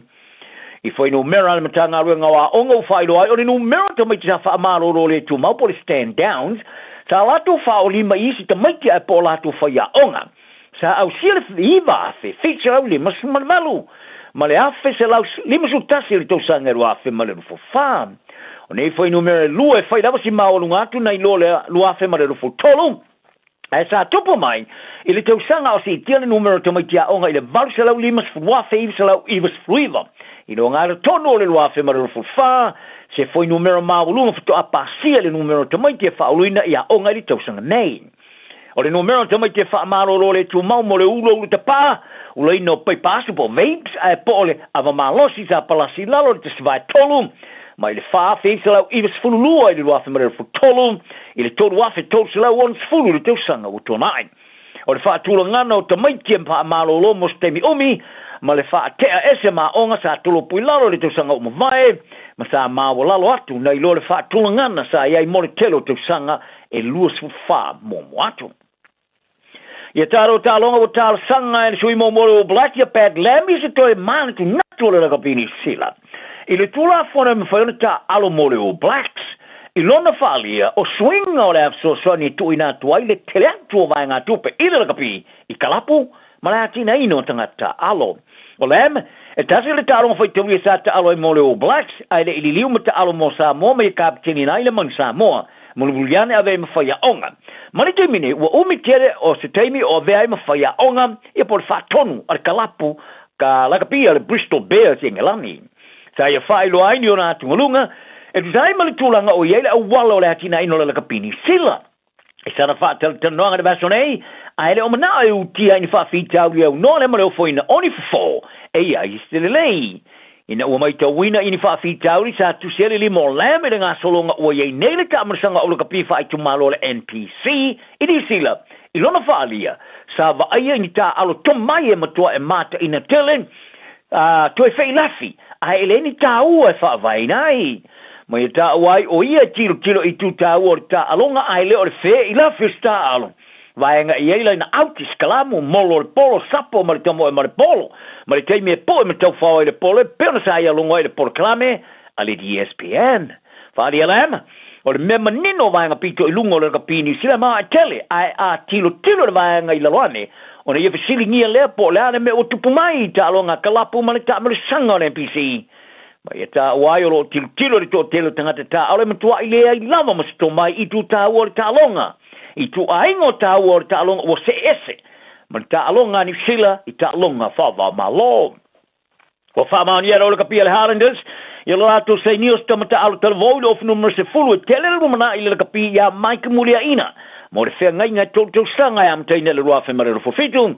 O se whea ngai ngā o tāma o estasio tamata alo o whaatulunga ina maulunga, o se tasio tā leni alu rua e ile ta alonga. O muri aina, sa whaasorosorane le poro kalame o atina ino le leo le ta alo le Highlanders, mari te minei lana kon kalate mo le atina o tangata ta alo ale National Development Contract.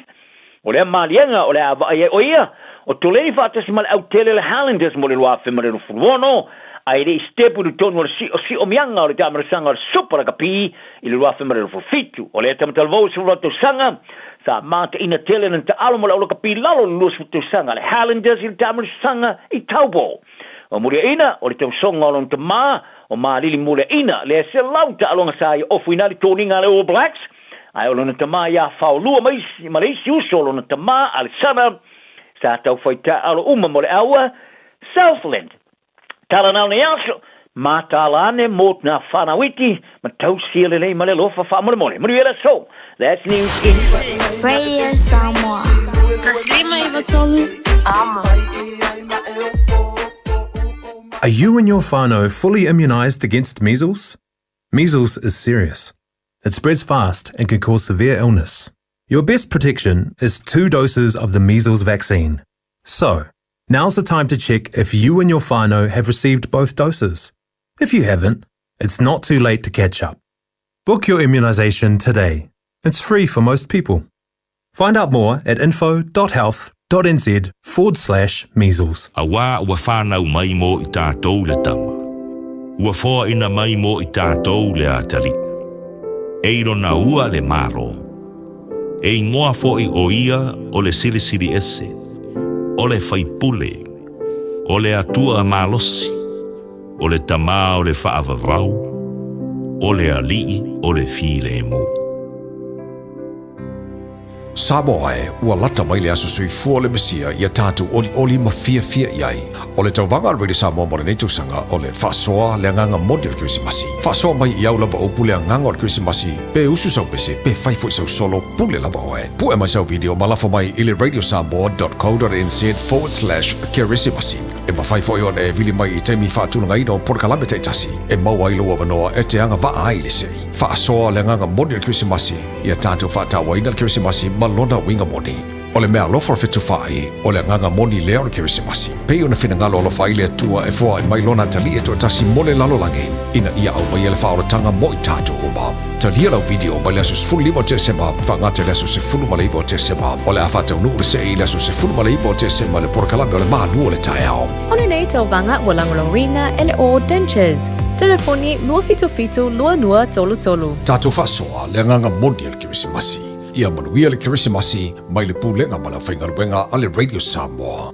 A whaia te lei whaongaina le au nanga le Samoa Market. O nisi nei o mafua aunga e te tauai. O e au Maui New Zealand ai o lo e fia fisoswani ai ngai Samoa.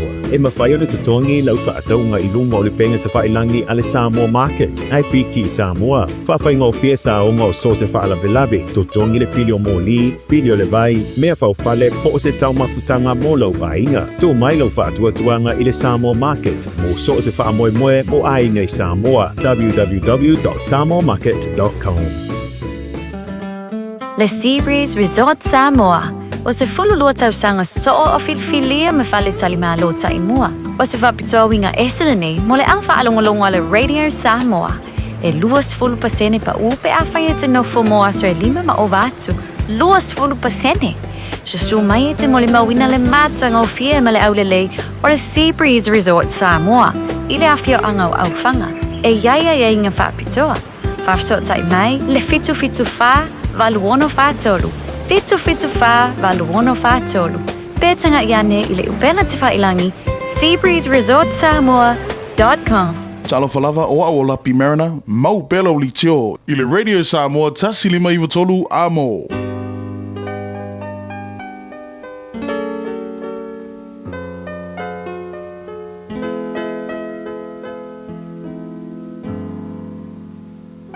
Faitauina le upo le poto no le tautua matavela linga Fusi and Sons Funeral Services I Mangele ma Samoa. I taimi o mawhatianga ma whaanoanoanga ona o le maliu. Manatua linga Fusi and Sons malana au nanga o le a whaamama avenga atu mo oe ma le ainga. Wala au I le telefoni lua fitu lima tolu o fitu.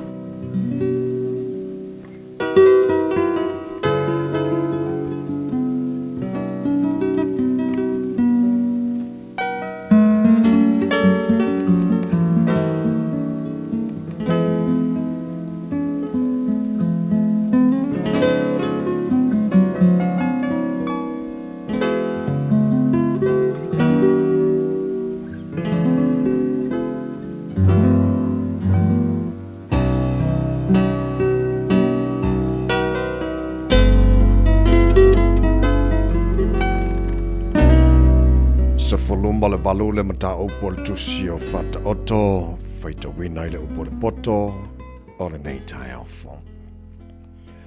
O le wavavai ese wa sa ili o ia I lona manao, e fi nau o ia I le poto umalama. E le mana o le vale I le whautauta wana ona ia whaali o lona loto. A sautangata angasala, wa sau whaatasi ai fo'i le ino ino. E sau fo'i le luma whaatasi ma le amio matanga. O upu o le nguto le tangata o vailo loto ia, o le puna o le poto, o le alia ola la valea.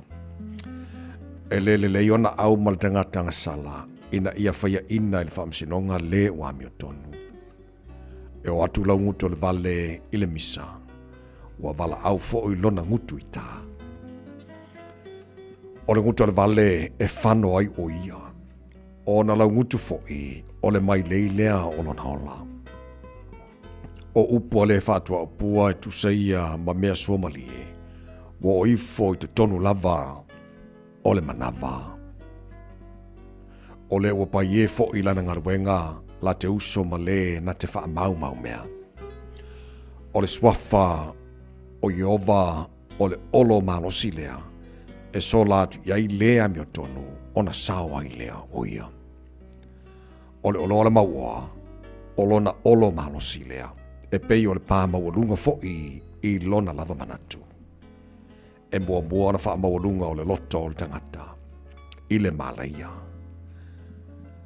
A e mua le wha maulalo I le mamalu. O le na te tani atu le upu a o le whalongo iai, e whailea mona valea. Ma me wha maina ai o ia. O le loto o le tangata na te wha to ai lona mai. A o le loto wha noa, o ai se na te lava ona sai. O le loto o le ua mawhau na te maua le poto, o te linga fo'i o le ua poto e sa ili ia le poto. O le mea lofa le tangata e whalau te leina ai se ala mona. E teita ina I fo'i o ia I luma o li. E tonu le ua mua I lana whinaunga, ai sau le tas tangata, o na su e lea o ia ia te ia. O le vili e I uai misa, e maa mai ai fo'i e fita fita.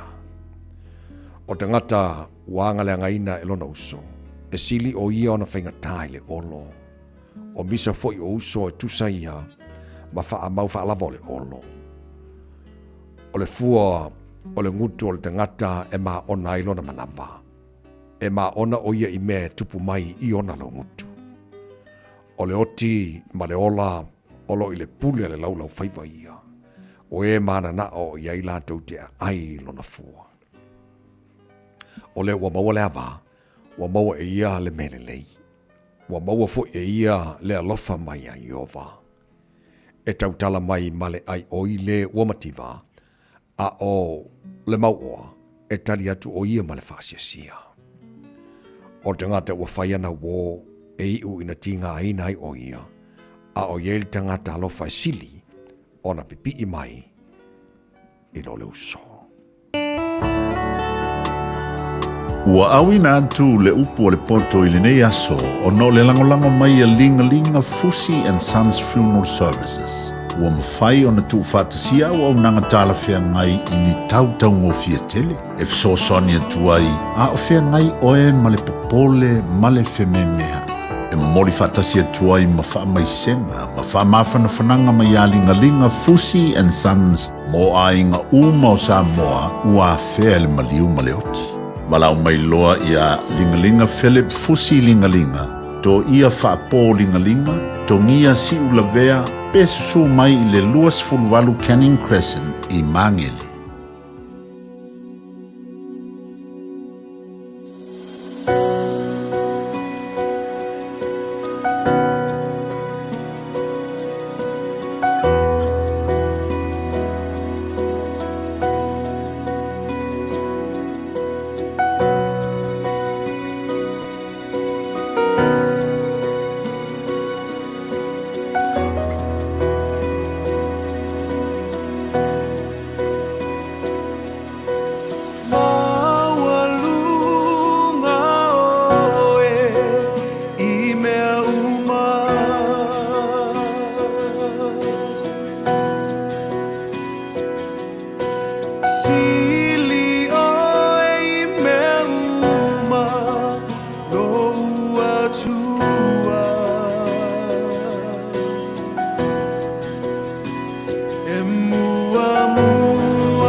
If I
Ua na ole Radio Samoa se furulima iwa toru a mo e tautuaina o e ilaungangana fitu aso le vai aso. Anointing oil is a symbol of the Holy Spirit, representing his healing, protection, and strength. And they're saying about, oh, this guy, his pain went away as soon as they rub him on. And I did that the same thing this morning to the church, and everything is gone already. We invite you to join us at 13 Lambie Drive in Manukau on December the 21st at 9 in the morning. For more info, call 021-501-271. O fia maua sau ta avale po sau piki apu. Ai tong i ta iwa yaso, lua va yaso. Pe ta imasina, o le Sleek Cars o le a maua ai le fisoswani. Ua ta pena le au whaingaruenga a le Sleek Cars mo oi malo a inga. Aua e te popole i se mea e tasi. Te tala fitu aso, mai le sifulu i le tai au, angai le afo le ono le afiafi. Tele la alai au kilani i saute, vili mai loa i le o lua tasi fa, fitu lua selau. Po le o lua o, fa lima, tasi lima tasi. Mo tupe whamomoli Samoa, mana tua loa le Pacific Easy. Oro whaua pe le tātou whapitoa nao le lima tala tongi pe ai whaunga ina le Pacific Easy app. E whatino ai au tupe whamomoli mai lau telefoni whewe ai. Olo awano fo le tātou direct transfer, ti posi mai e lau tupe le tātou account, ma whamari e ne fasidi lunga le telefoni. Ma whatino la foina o lau tupe, ai inga whapitoa. Ora tongi no pidio le pai, mo li, teo ngā tupe so se whale tupe Samoa, pe te tongi no ngā tupe e le nupi wha Samoa House Corporation, po le Samoa Land, ma so se au tanga Samoa, o lopa whai na whatino uma i le tātou au nanga o le Easy Pay. Mana tua o whasoponia so se vaenga ni usila i o tātou lala, o lo avanofo i o tātou ofise tolu i o Tara o Tāhuhu Mamangele. Me wha ngā le Pacific Easy app po le direct transfer, me wha sawa i lo teimi, ai sidi ona wha sawa i nau tupe ua taunga tāle penisini. Mō nisi o whamtalanga mala au le o varselau o tasi ono, po numera masani au kilani o le lua fitu ono fitu iwa fitu wha, ma le lua fitu ono fitu iwa valu wha. Pacific Easy, o la ba anga mo tupe whamomoli Samoa. O e mo mia se whai mōli mo ngā nuenga o lau mauta, pisinisi po malu tāpua. Manatua lole matavanu electrical o te vanga Filipo a kau o silia ma le lusful tausanga o tautua i ngā luenga wha e le tise i Samoa mani usila nei. Walau lole matavanu electrical i le olua tasi lua tolu, iwa wha. Olua tasi lua tolu, iwa wha. Moni quotes pe whilo i fo i whatala no ngā luenga o loo fuafua mo le wha i unga o le ring tausanga ai mai se le tausanga fau. E mawhai foiona e emaili i le info@matavanuelectrical.co.nz modi si whaamtalanga. A whaiwa umala nei tausanga i tele i malanga i Samoa. Ua saunia nei ala DigiCell se awanoa i teo no manumalo ai i se pepa malanga matoifo i mai i Samoa ma le 5 se lautala Amerika le tupe te tawhau ai. Na ona whau ngā lavo le ClickX e lafo ai lau 5 se lautala New Zealand po le 5 se lautala Australia pe silia tufoi i le mai cash o le tua inga i Samoa. O le mawale o le awanoa i le se i le anso mua o te sema ma le se i mulimuli le anso 5 Januari. E mawhaifoi o le e angawaa i le se i pe a lafo se top up tolus tala New Zealand, po le tolu se tala Australia pe silia te foi, molo a inga i Samoa, e ia inga ole nei whabitoa. Marui e tele a so fia i ainga umo Samoa. La leil tau tua mōre de Samoa, sfulima me tola mo, a whatonu le tu laiva, o e mana tua le tolo i matau tu. Le sa eva mai whasa vili ai le mana i o le malu ar sa vili. La pese ai, rubber band o le foi tai. Tolo i matau tu, ma le penisula mai molino. Le tai tu pito ia pia, si o utau langa manaya. E fe pula fi mai le sau, o ata uma o fetu o le lani. Sulungia ia umasia uhani a omasa balibali le pasina se Yesu solo ia Samoa no uatulu se ifai mafia fianga ie mama atene matama. Sisi vai ma pepese matata la tulele a uma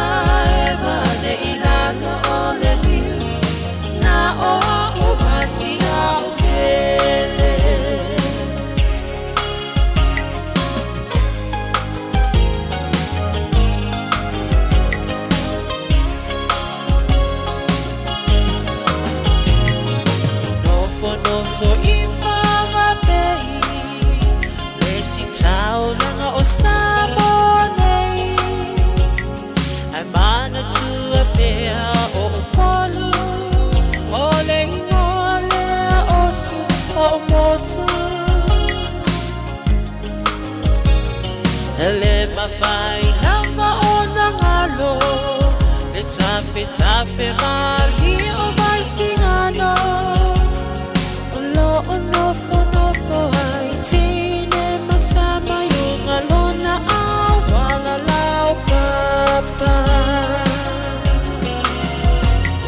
Le pasina se I esu solo Ia samo alo uatulu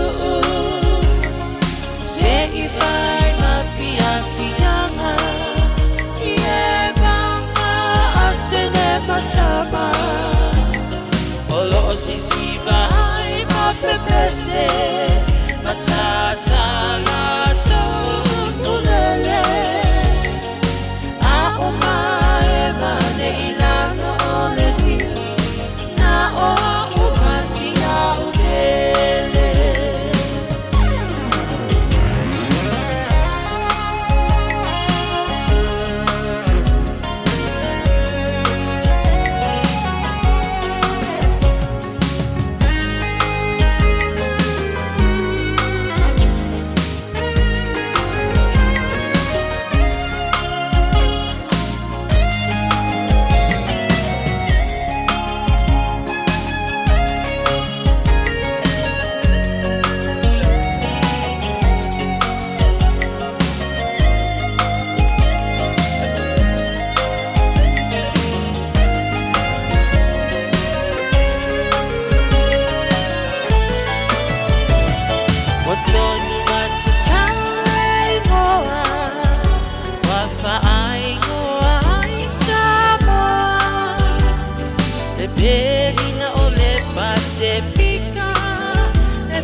Wafa apea ona lawi loa Ile lalo langi atoa Walai ona to atele Le au mai mo Ia Samoa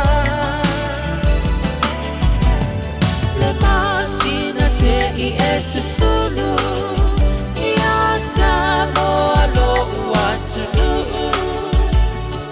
Se I vai mafia fianga Ie banga atene matama Olo o sisi vai mapepese Matata la tokulele A umae mane ilano ole diu Na o umasi a upele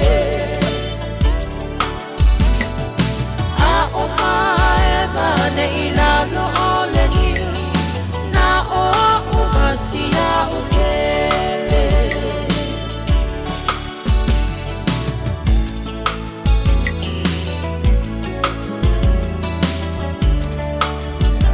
Aloha le vai lalo le niu I mata utu malona tolo tolo Ia wala Ia le lei o ele whaafonga mai na e vai lalo le niu savili Le lei ke le oe Joe no su famino jolo jolo talo le tula se fulo le fa fonga pokalame. Ora bene sa mora nei foi a so tofius futbali a so te semmo jana folo ora lo apelo su le. Ma fa uma ele uma le masina ua vai ai luma uma ma fa uma ele uma ta la la la ta la la la la la la la ta la la la la la la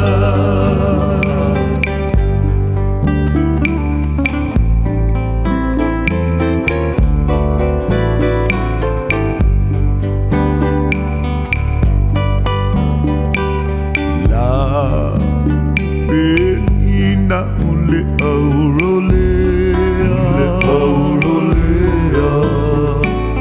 la tapululi pano e po ofea o la umana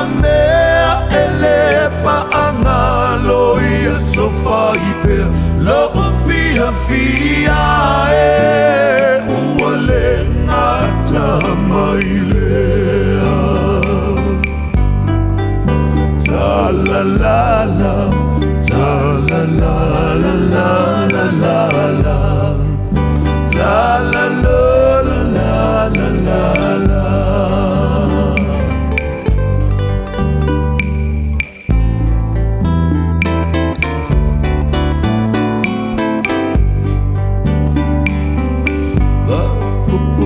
Samoa wa uneo imoa uletoa ualeva wotia sema osia umeula au apa mo imoi tofatu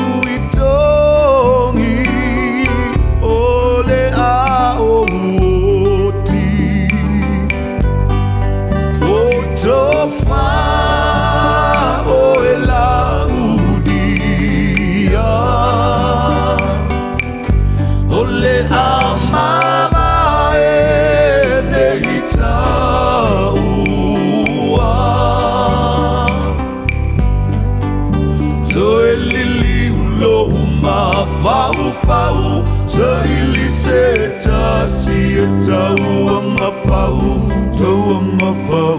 Ole ase ulo uva yanga ile au.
Oh yeah, if I say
lotu fo'i wha mole mole.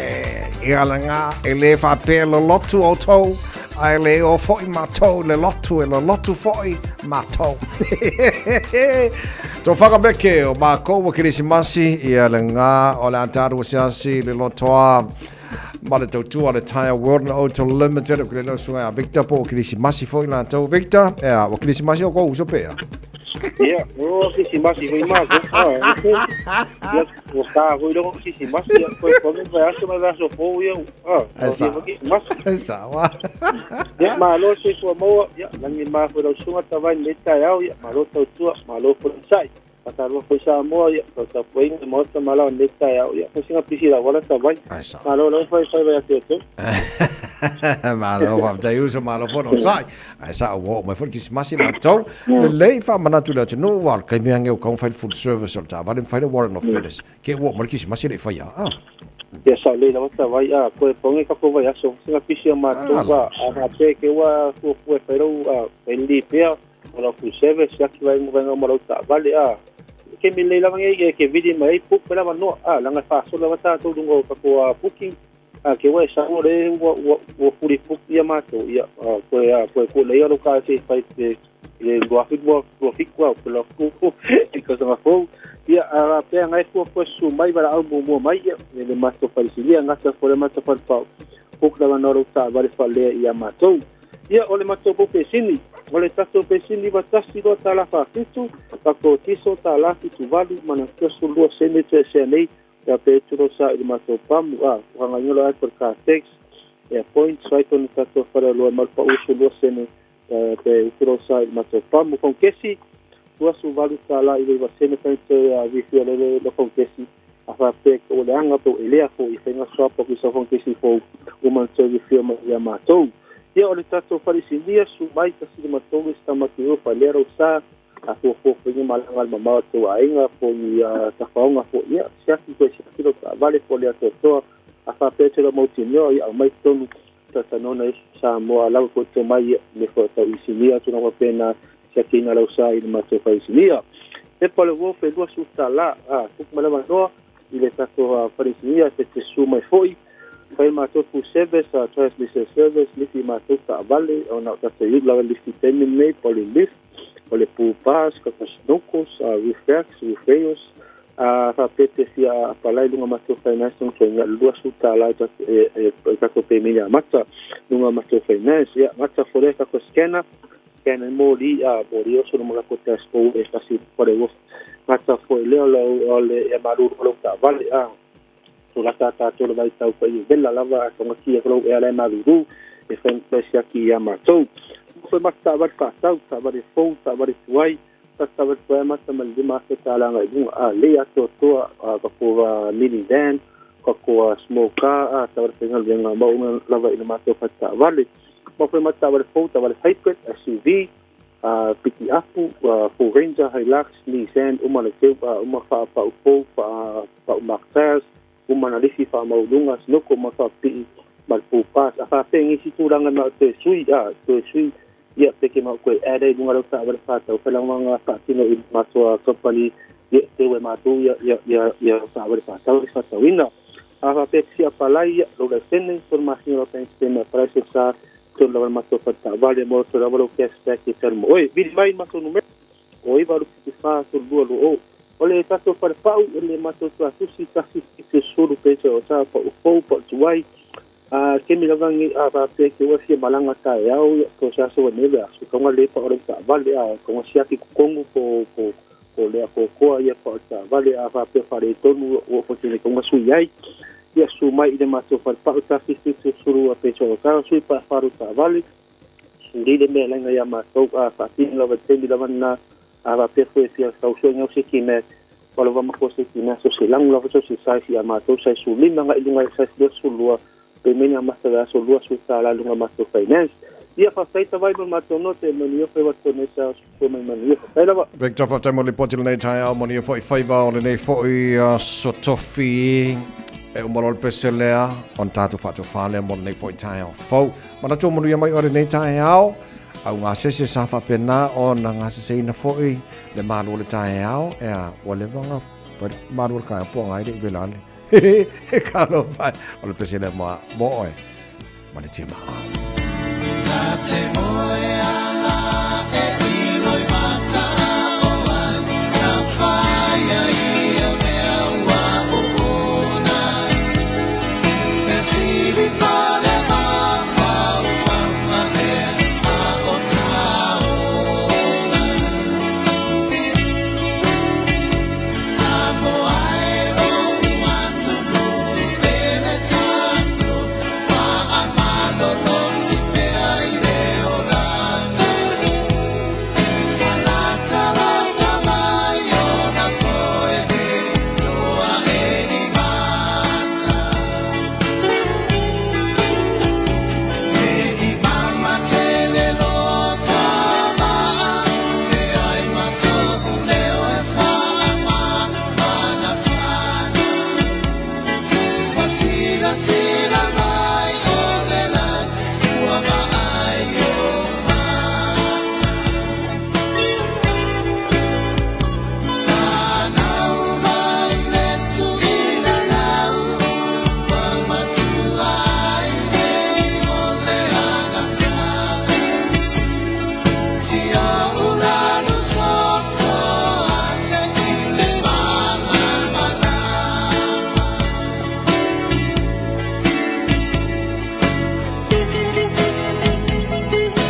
Samora tino pere mai lo ava tino lima tau fa te fa mo nei foi tai of phone na fa manato la so san nei le fa now community free lunch East Day Reserve e Monday o maletasi la uli se pa il fa le fiafi o ngalo ya o makai fo la kalenda mai ngai free oile le sorry if I Otara Town Center caro fa wangalo ya Otara Town Center mo ka ko isoke tasi la uli fa le fiafi la san nei free lunch.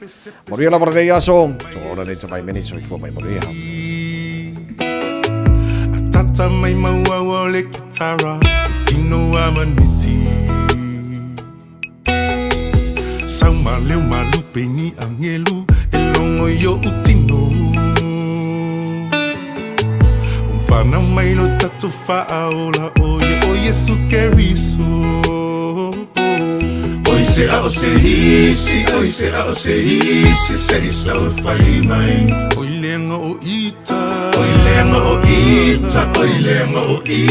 leo fia auai. Oise a ose hisi, se isa o fai mai. Oilenga o ita, leo fia auai. Ai ui ule to sanga manganu en fai o te fa au le yo le to langa manai ai leva ai emo mai la o kirisi masi malanu ese o me alo fa wa fe pasia i u fa no mai le pepe Pepe se osana, Pepe se aleluya. Fano mai le tama, lo tatu puluvanga vidia ele mesia. Pepe se osana, Pepe se aleluya. Lo tatu puluvanga, fano mai le tama, lo tatu puluvanga vidia ele mesia. Le fatava au le fale o manu na whanau ai le tupu Le fina ngalo olo na tama ia whaatau nu Alona lo whawana au ina mai ai lona lo pele Ia oli lele lo langi uma na toto fai pepe se leo te tele Pepe se osana, aleluya. Ufana mai le tama, lo tatu puluvanga vidia ele mesia. Pepe se osana, aleluya. Ufana le mesia. Ufana mai le tama, lo tatu puluvanga vidia ele mesia. Oise a ose hisi, se isa o fai mai. O eta fia vivi. Oilenga o ita, leo fia auai. Oise a ose hisi, se isa o fai mai. Oilenga o ita, leo fia auai.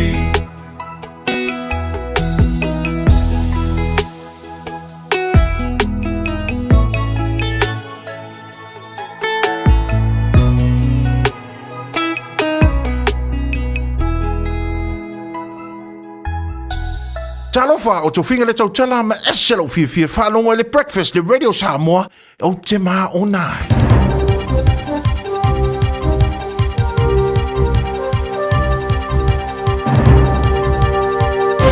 Tai amrio, tani mai au te aloni, sila mo le so, fa whamayam. O le sui komisino leo talui nei tau valea, Chevin McSkimming, wa alofia le alun whatpui. O le iwa masino na whaasalang o le nofua wa ai o le atuli le whale. I le whae ungar whamasnonga whae tūmalo I Wellington e le sona rafi. Tai e tau tino ia November i le monio morianga e tolu I le umia o ata e le Italiana. E peo na whae ngoai o ata o whae di ai wa inga mata ngā e whae I tamaiti mata o whiusua inga tangata mameola. I le lawino no na whaasalanga sa te enai. E le li whamasino Judge Tim Black o na whaatunuina le lesi terreno le ngō McSkimming. Ile le staro tangata sori tula fono ia miong fa ngari e fai tamaiti ina wa fa singaina isona la matianga i tangata lautele e mawalalo sa longwa ia na loia le tisia od ia le fa mstonga o Max Skimming o matua salamo mai fa matale nai o ia o se tangata o matuai fa armaina ai o fa salanga o German Max Skimming te wai na vema tau masi tau fangu ele tulanga wo ia sa wanga masani ia to amionga fa ngali e vesoso nia itanga te sol tula fono tau fia le sa fia ine yata e pe ona fa ai ese fa la tonga of so soni mo pui puingo to mai king e to full fit twisi leo sa fa yesu so nga so tanga ma le tala fa ngai o fa ngai ne se se o yata e se ungo se siaki sa fa e machine computer leo e au fia ile to ono sa fa malo lo le tu ma o se ali leo se ini of civili e tele le malam lama sa tu ia sa ia u mia foi ni atele italiana fa ariele to mai fa tonu wa o fa la bru tonga e pui pui to mai ti ale ekpat child alert Eleanor Parkes o nei mata opo fa ilo ai itangata ele tulanga ta telo sa fia ini yata mata tia mare matanga e so se fa tulanga na tangata e yai mai ta o e fa te ia tangata pe fa longo i winga i me fa pe net tupu mai e mata tia matele ai de feita ai wole se fa te inga ia ila to o wala tu loa ai ai tangata to ta se faia o lo o ia foi mai si o lo faia ma o mana o mia tele ai le step ilungo to mo fainga va o ia nei ia mionga ai le fa te tali se longo o mo se isi o mia nei to ai ngoata la tu te sailia ilungo o wala so tenga lo tele e bona matua fa tama ia tamaiti isu nga Max Skimming on ia te ilungo o computer sa fa senga ina leo sa ma wailo na o mia le valsela o vals fulu ata ile italiana e au fia ma le valsela o sfu ma le lua wata o tangata ma tu e feu swa i ma meola ma le on suma le valu ata o tamaiti o fa ngaina ini vainga o ne a mionga batanga ai o se ali o fasala ina fa pui pui se tulanga e pena fa ali ai au su e fa bitoa o se tasine o vaenga o niata e letoli ina pitu sino na tele wala tu mawaina ina malaiva lele o kilani o le ali e to suma le mtu sanga o kilani sa tau no mai malaiva lele fa ungo me ina o mai ona ia fa alu le sidi ma le masina ia tunu fafo ai o le taimel so suenga sa mawai era o fainga ru ngari tute ia se numero ni masina fa Apple devices ma se numero masina te ia iata sa ia umiena o le fainga e luas futasiafe fa se la vol sumarelua iata le italiana sa mo i nei masini ma failo ata video sa mo i masini fa iono ile sidia male se fulu male ma fe o ne iata matanga o ato to maiti mari va inga matanga fa yai ele tu sama fastfood paseno ni yata e fa tu langa i le fa singana o niata e matua e matau te tere o lo o a fi aita maiti laiti ma pepe sa fa di ai e official tute o le ari sa mai to wina ostanga te sa to sina ia i le to sanga lo afi ma le fufa ai o le te milava sa to u fale mai ai ni sila ia me sa fa tala no ai loa e sui lo ofisa ma sa ai loa o le ali sa fasalina fa msnon fa tu maru o kilani le sulu al verso nei le toto sanga maliva ma sina le fat pui ai o ta ina kulupu ma tau tio fa inga fa ma tau lungo o wala so tenga lo tele o se tamatela vo e ox base a tele no ai winga i faio se fasiotinga tangata ma fa so ina ni ata vino ni ata mata nga fa ali ai sa wanga ia mionga fa unga ri fa e tamaiti o le tamasa e so tai foi stene tite sfutoto sanga i lungo o wala so tenga lo tele e na tela foi nat ia tien yo na tele noa ma ni fati nongo ni a mionga fa unga li i le fa folinga le ia o io se tama e tusola ma toa sa ia o ina ma fa so atu le fai to wafe ma fe o ata video ma to tamaiti o ni so pepe tamaiti la aiti e po tamaiti le ma tua ia o ngā mata o fai eisa wanga i ni a mionga mata ngā i tenga tamata tua o le na fa mata u le fai sio tio tangata sa to sina ia i leo ino mahea o na fa ilo ma ia i le official se su enga malo America le US Federal Bureau of Investigation po le FBI ina wa fa ilo ia i stente le vo ia America sa ia se la so te inga ma le tama mo le lotu sanga o le ma fine le o ia sa fa mal sia la foi nat ia ni onata i lona i tutin sa e fa mo monga fa msilonga o ta wai sa fa wa ia le ali o ne longo i le tene America in fa mtalanga manino e winga no na nongo te inga fa se fa sioti ngata te pio na na o ia copy i o so fa inga fa tu fa lave ma tautia ina ia la wilo ai O le ata mai lusu luto sanga lo ta fia fa lo le no fa so le suenga ma fa wa se yo ya January e lo ai pelo miena lo ne ngoa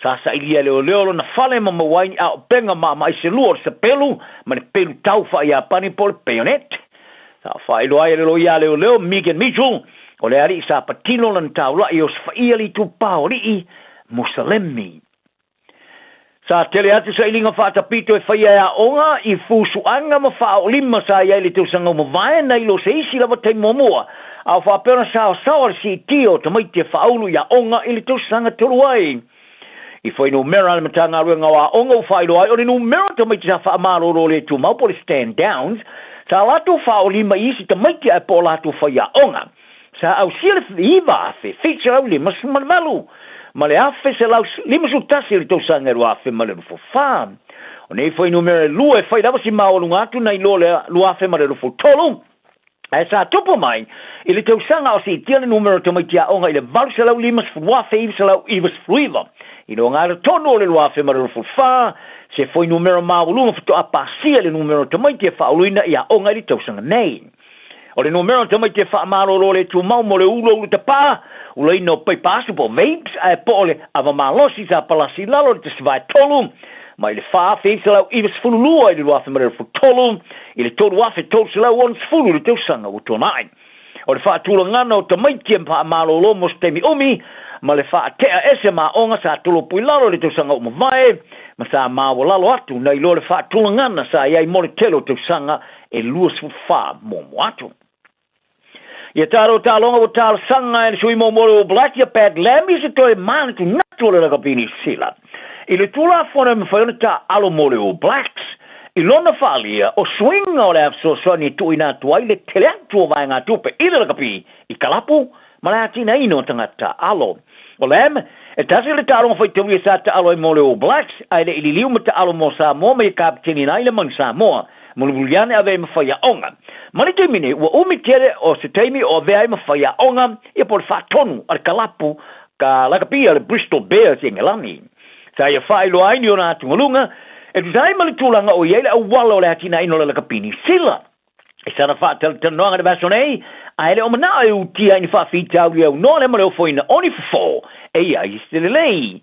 Ina ua mai tau wina ini whaafitauri sa tu sele li mo lame le ngā solonga ua iei neile ka amarasanga o le kapiwha I tu malo le NPC ini sila I lona whaalia sa waaia ini ta alo tomai e matua e mata ina tele tu e whai lafi a ele ni ta ua e whaavainai mai ta uai o ia tilo I tu ta ua o ta alonga a ele o le whea I lafi sta alo vaenga I eila ina autis kalamu molo le polo sapo ma le tamo e ma le polo ma le teimi e po e ma tau whao e le polo e pena sa ia longo e le polo kalame a le ESPN whaari alama o le mema nino vaenga pito I lungo le kapini sila maa tele a tilo le vaenga I laloane o na ia fasili ngia lea po le ane me o tupu mai ta alonga kalapu ma le ta ma le sanga o le NPC ma ia ta uai o lo tilo le to telo tangata ta ale matua I lea I lava ma sito mai I tu ta ua le ta alonga I tu aingo ta ua ta alonga o se ese ma ta alonga ni sila I ta alonga whawa malo o whama ni ero le kapia le Highlanders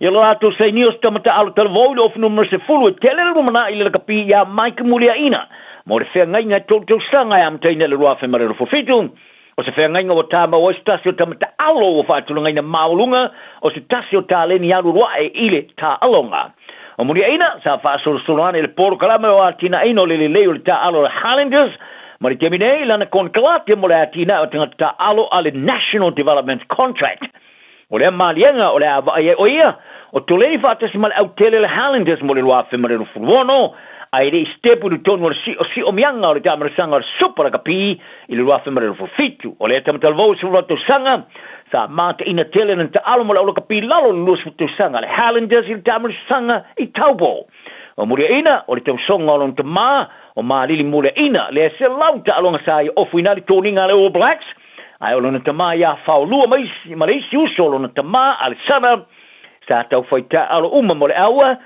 Southland tala nao ne aso matalane mot na whanawiti ma tau siele nei ma le lofa wha mole mole muri era so whasiri silanga o le lotu o le ainga sāmatai ai suli o wile wha ma le nuu o vaitele O le ae e urungalu mawhata I maunga o li I o pa ia sausaunga tā Samoa, o oe o le ao mamala. Tulauna o pa ia wha le anganuu, wha le malo ai maise o le tala lei. E amata mai lava le tei sama sama le tui manua, se ia la sia le whanga one o nā whanua, na tau wilo ai malo. Tulou lava. Tulou na le awhawhia o tama ma ainga, o ainga fo I matama a wā ainga o nofo, ainga o tupu, ainga o papama, ainga le tawha I wha. Le uso ngā tu mua ma pule I tu au mala taua, ainga le taima le wa au fonti, wha pēr fo I sua ma le vai whanua, o fo mai tu langi, sa ole ma le lau niu sae lua, ma malu le tu au ma le ala taua, le au wa au to fa le ula. Hawhawhio wha tui ma tama le manua tele. E le wha ngalo ina foi, le tāpua inga le au whainga luenga sisina le atua, o tama wha sau le langi so se whata whai tau langa, o lo lato no ai di manua Samoa, mauna tangata. Wala ngaso mātou leo vai, ma whaapito au ngafa sa mātou tala. I suri uma o le suafu matai I suri o wile whai vai tele. Ai maisi o le nei no uma le nei a inga e whapea. A tō manatu le tua nai tua āma mātua wara lango mai tia sā. I lātou nā saina le ngasua le tai ao. I le tele o whita malu I tau ai maise o le lātou soifua sa ini malo. A wā le a inga ma le nuu. E la ngona aile loto whaafitai ma le anganga whaangai e tia. I lo tātou sao tāua wa tātou ua oa I nei whareseu. Ma saa I maa o malie. O leo wā e aise tō whai le fionga I le sao, le sunga ia Mateia Margaret Saporu la Mustelesio. Whapea ngalu ma le mana ma tūpola tainane tangaloa masilinga. Ai mai se oe na ala I le pule. Lau tō whātoi ma tūlanga ma lau tō whāpula. Whapea le whawhale upolunga. O le awhaia le tātou lotu whaafitai le atua. Ona olo na lofa sidi ese le a inga ia fua mai e mātutua. E o inai whanau. Mātou te wala awatu ma le nganga whaalo tele. Iso se toto whaasara la wino le nei a inga ma le nei nuu. Ai mai se o ana tau langa soifua o lo whaafale le manu. Iso se whata whai tau langa. Ina I awhawhio mai ma tala mai a ao. Tātou si tia whaatasi le vi inga I le atua. Ona olo na alofa malona wha maoni. O lea wha taunu uina lea wha moe lea sa tonai, lua se furu fitu o te sema lua o lua lima, ile se furu li tai au I vaite le tai lava. Tālo sia ia le lofo le tua, ina I wha taunu uina tātou fuafuanga uma. E tawalunga le tātou lotu whaafitai, I le tātou tau sala sa ili tupe, a wāse fisoa swani I ngā luenga whaatino, ai maisi o le tapena ino le maoto le tātou a inga ma le tātou nuu. O upo le tusi, e ilo lava le Israelu moni, po fea lava ya lalai, ai sosu elo na wha malama ma vava ai ilo nuu malona a inga. Wha ilo alo loto nuu malo loto a inga, e ala I lau langolango ma lau wha mao popo. Manuia tele le sauni antu le kirisimasi, a wale a fio mai o le pepe fau.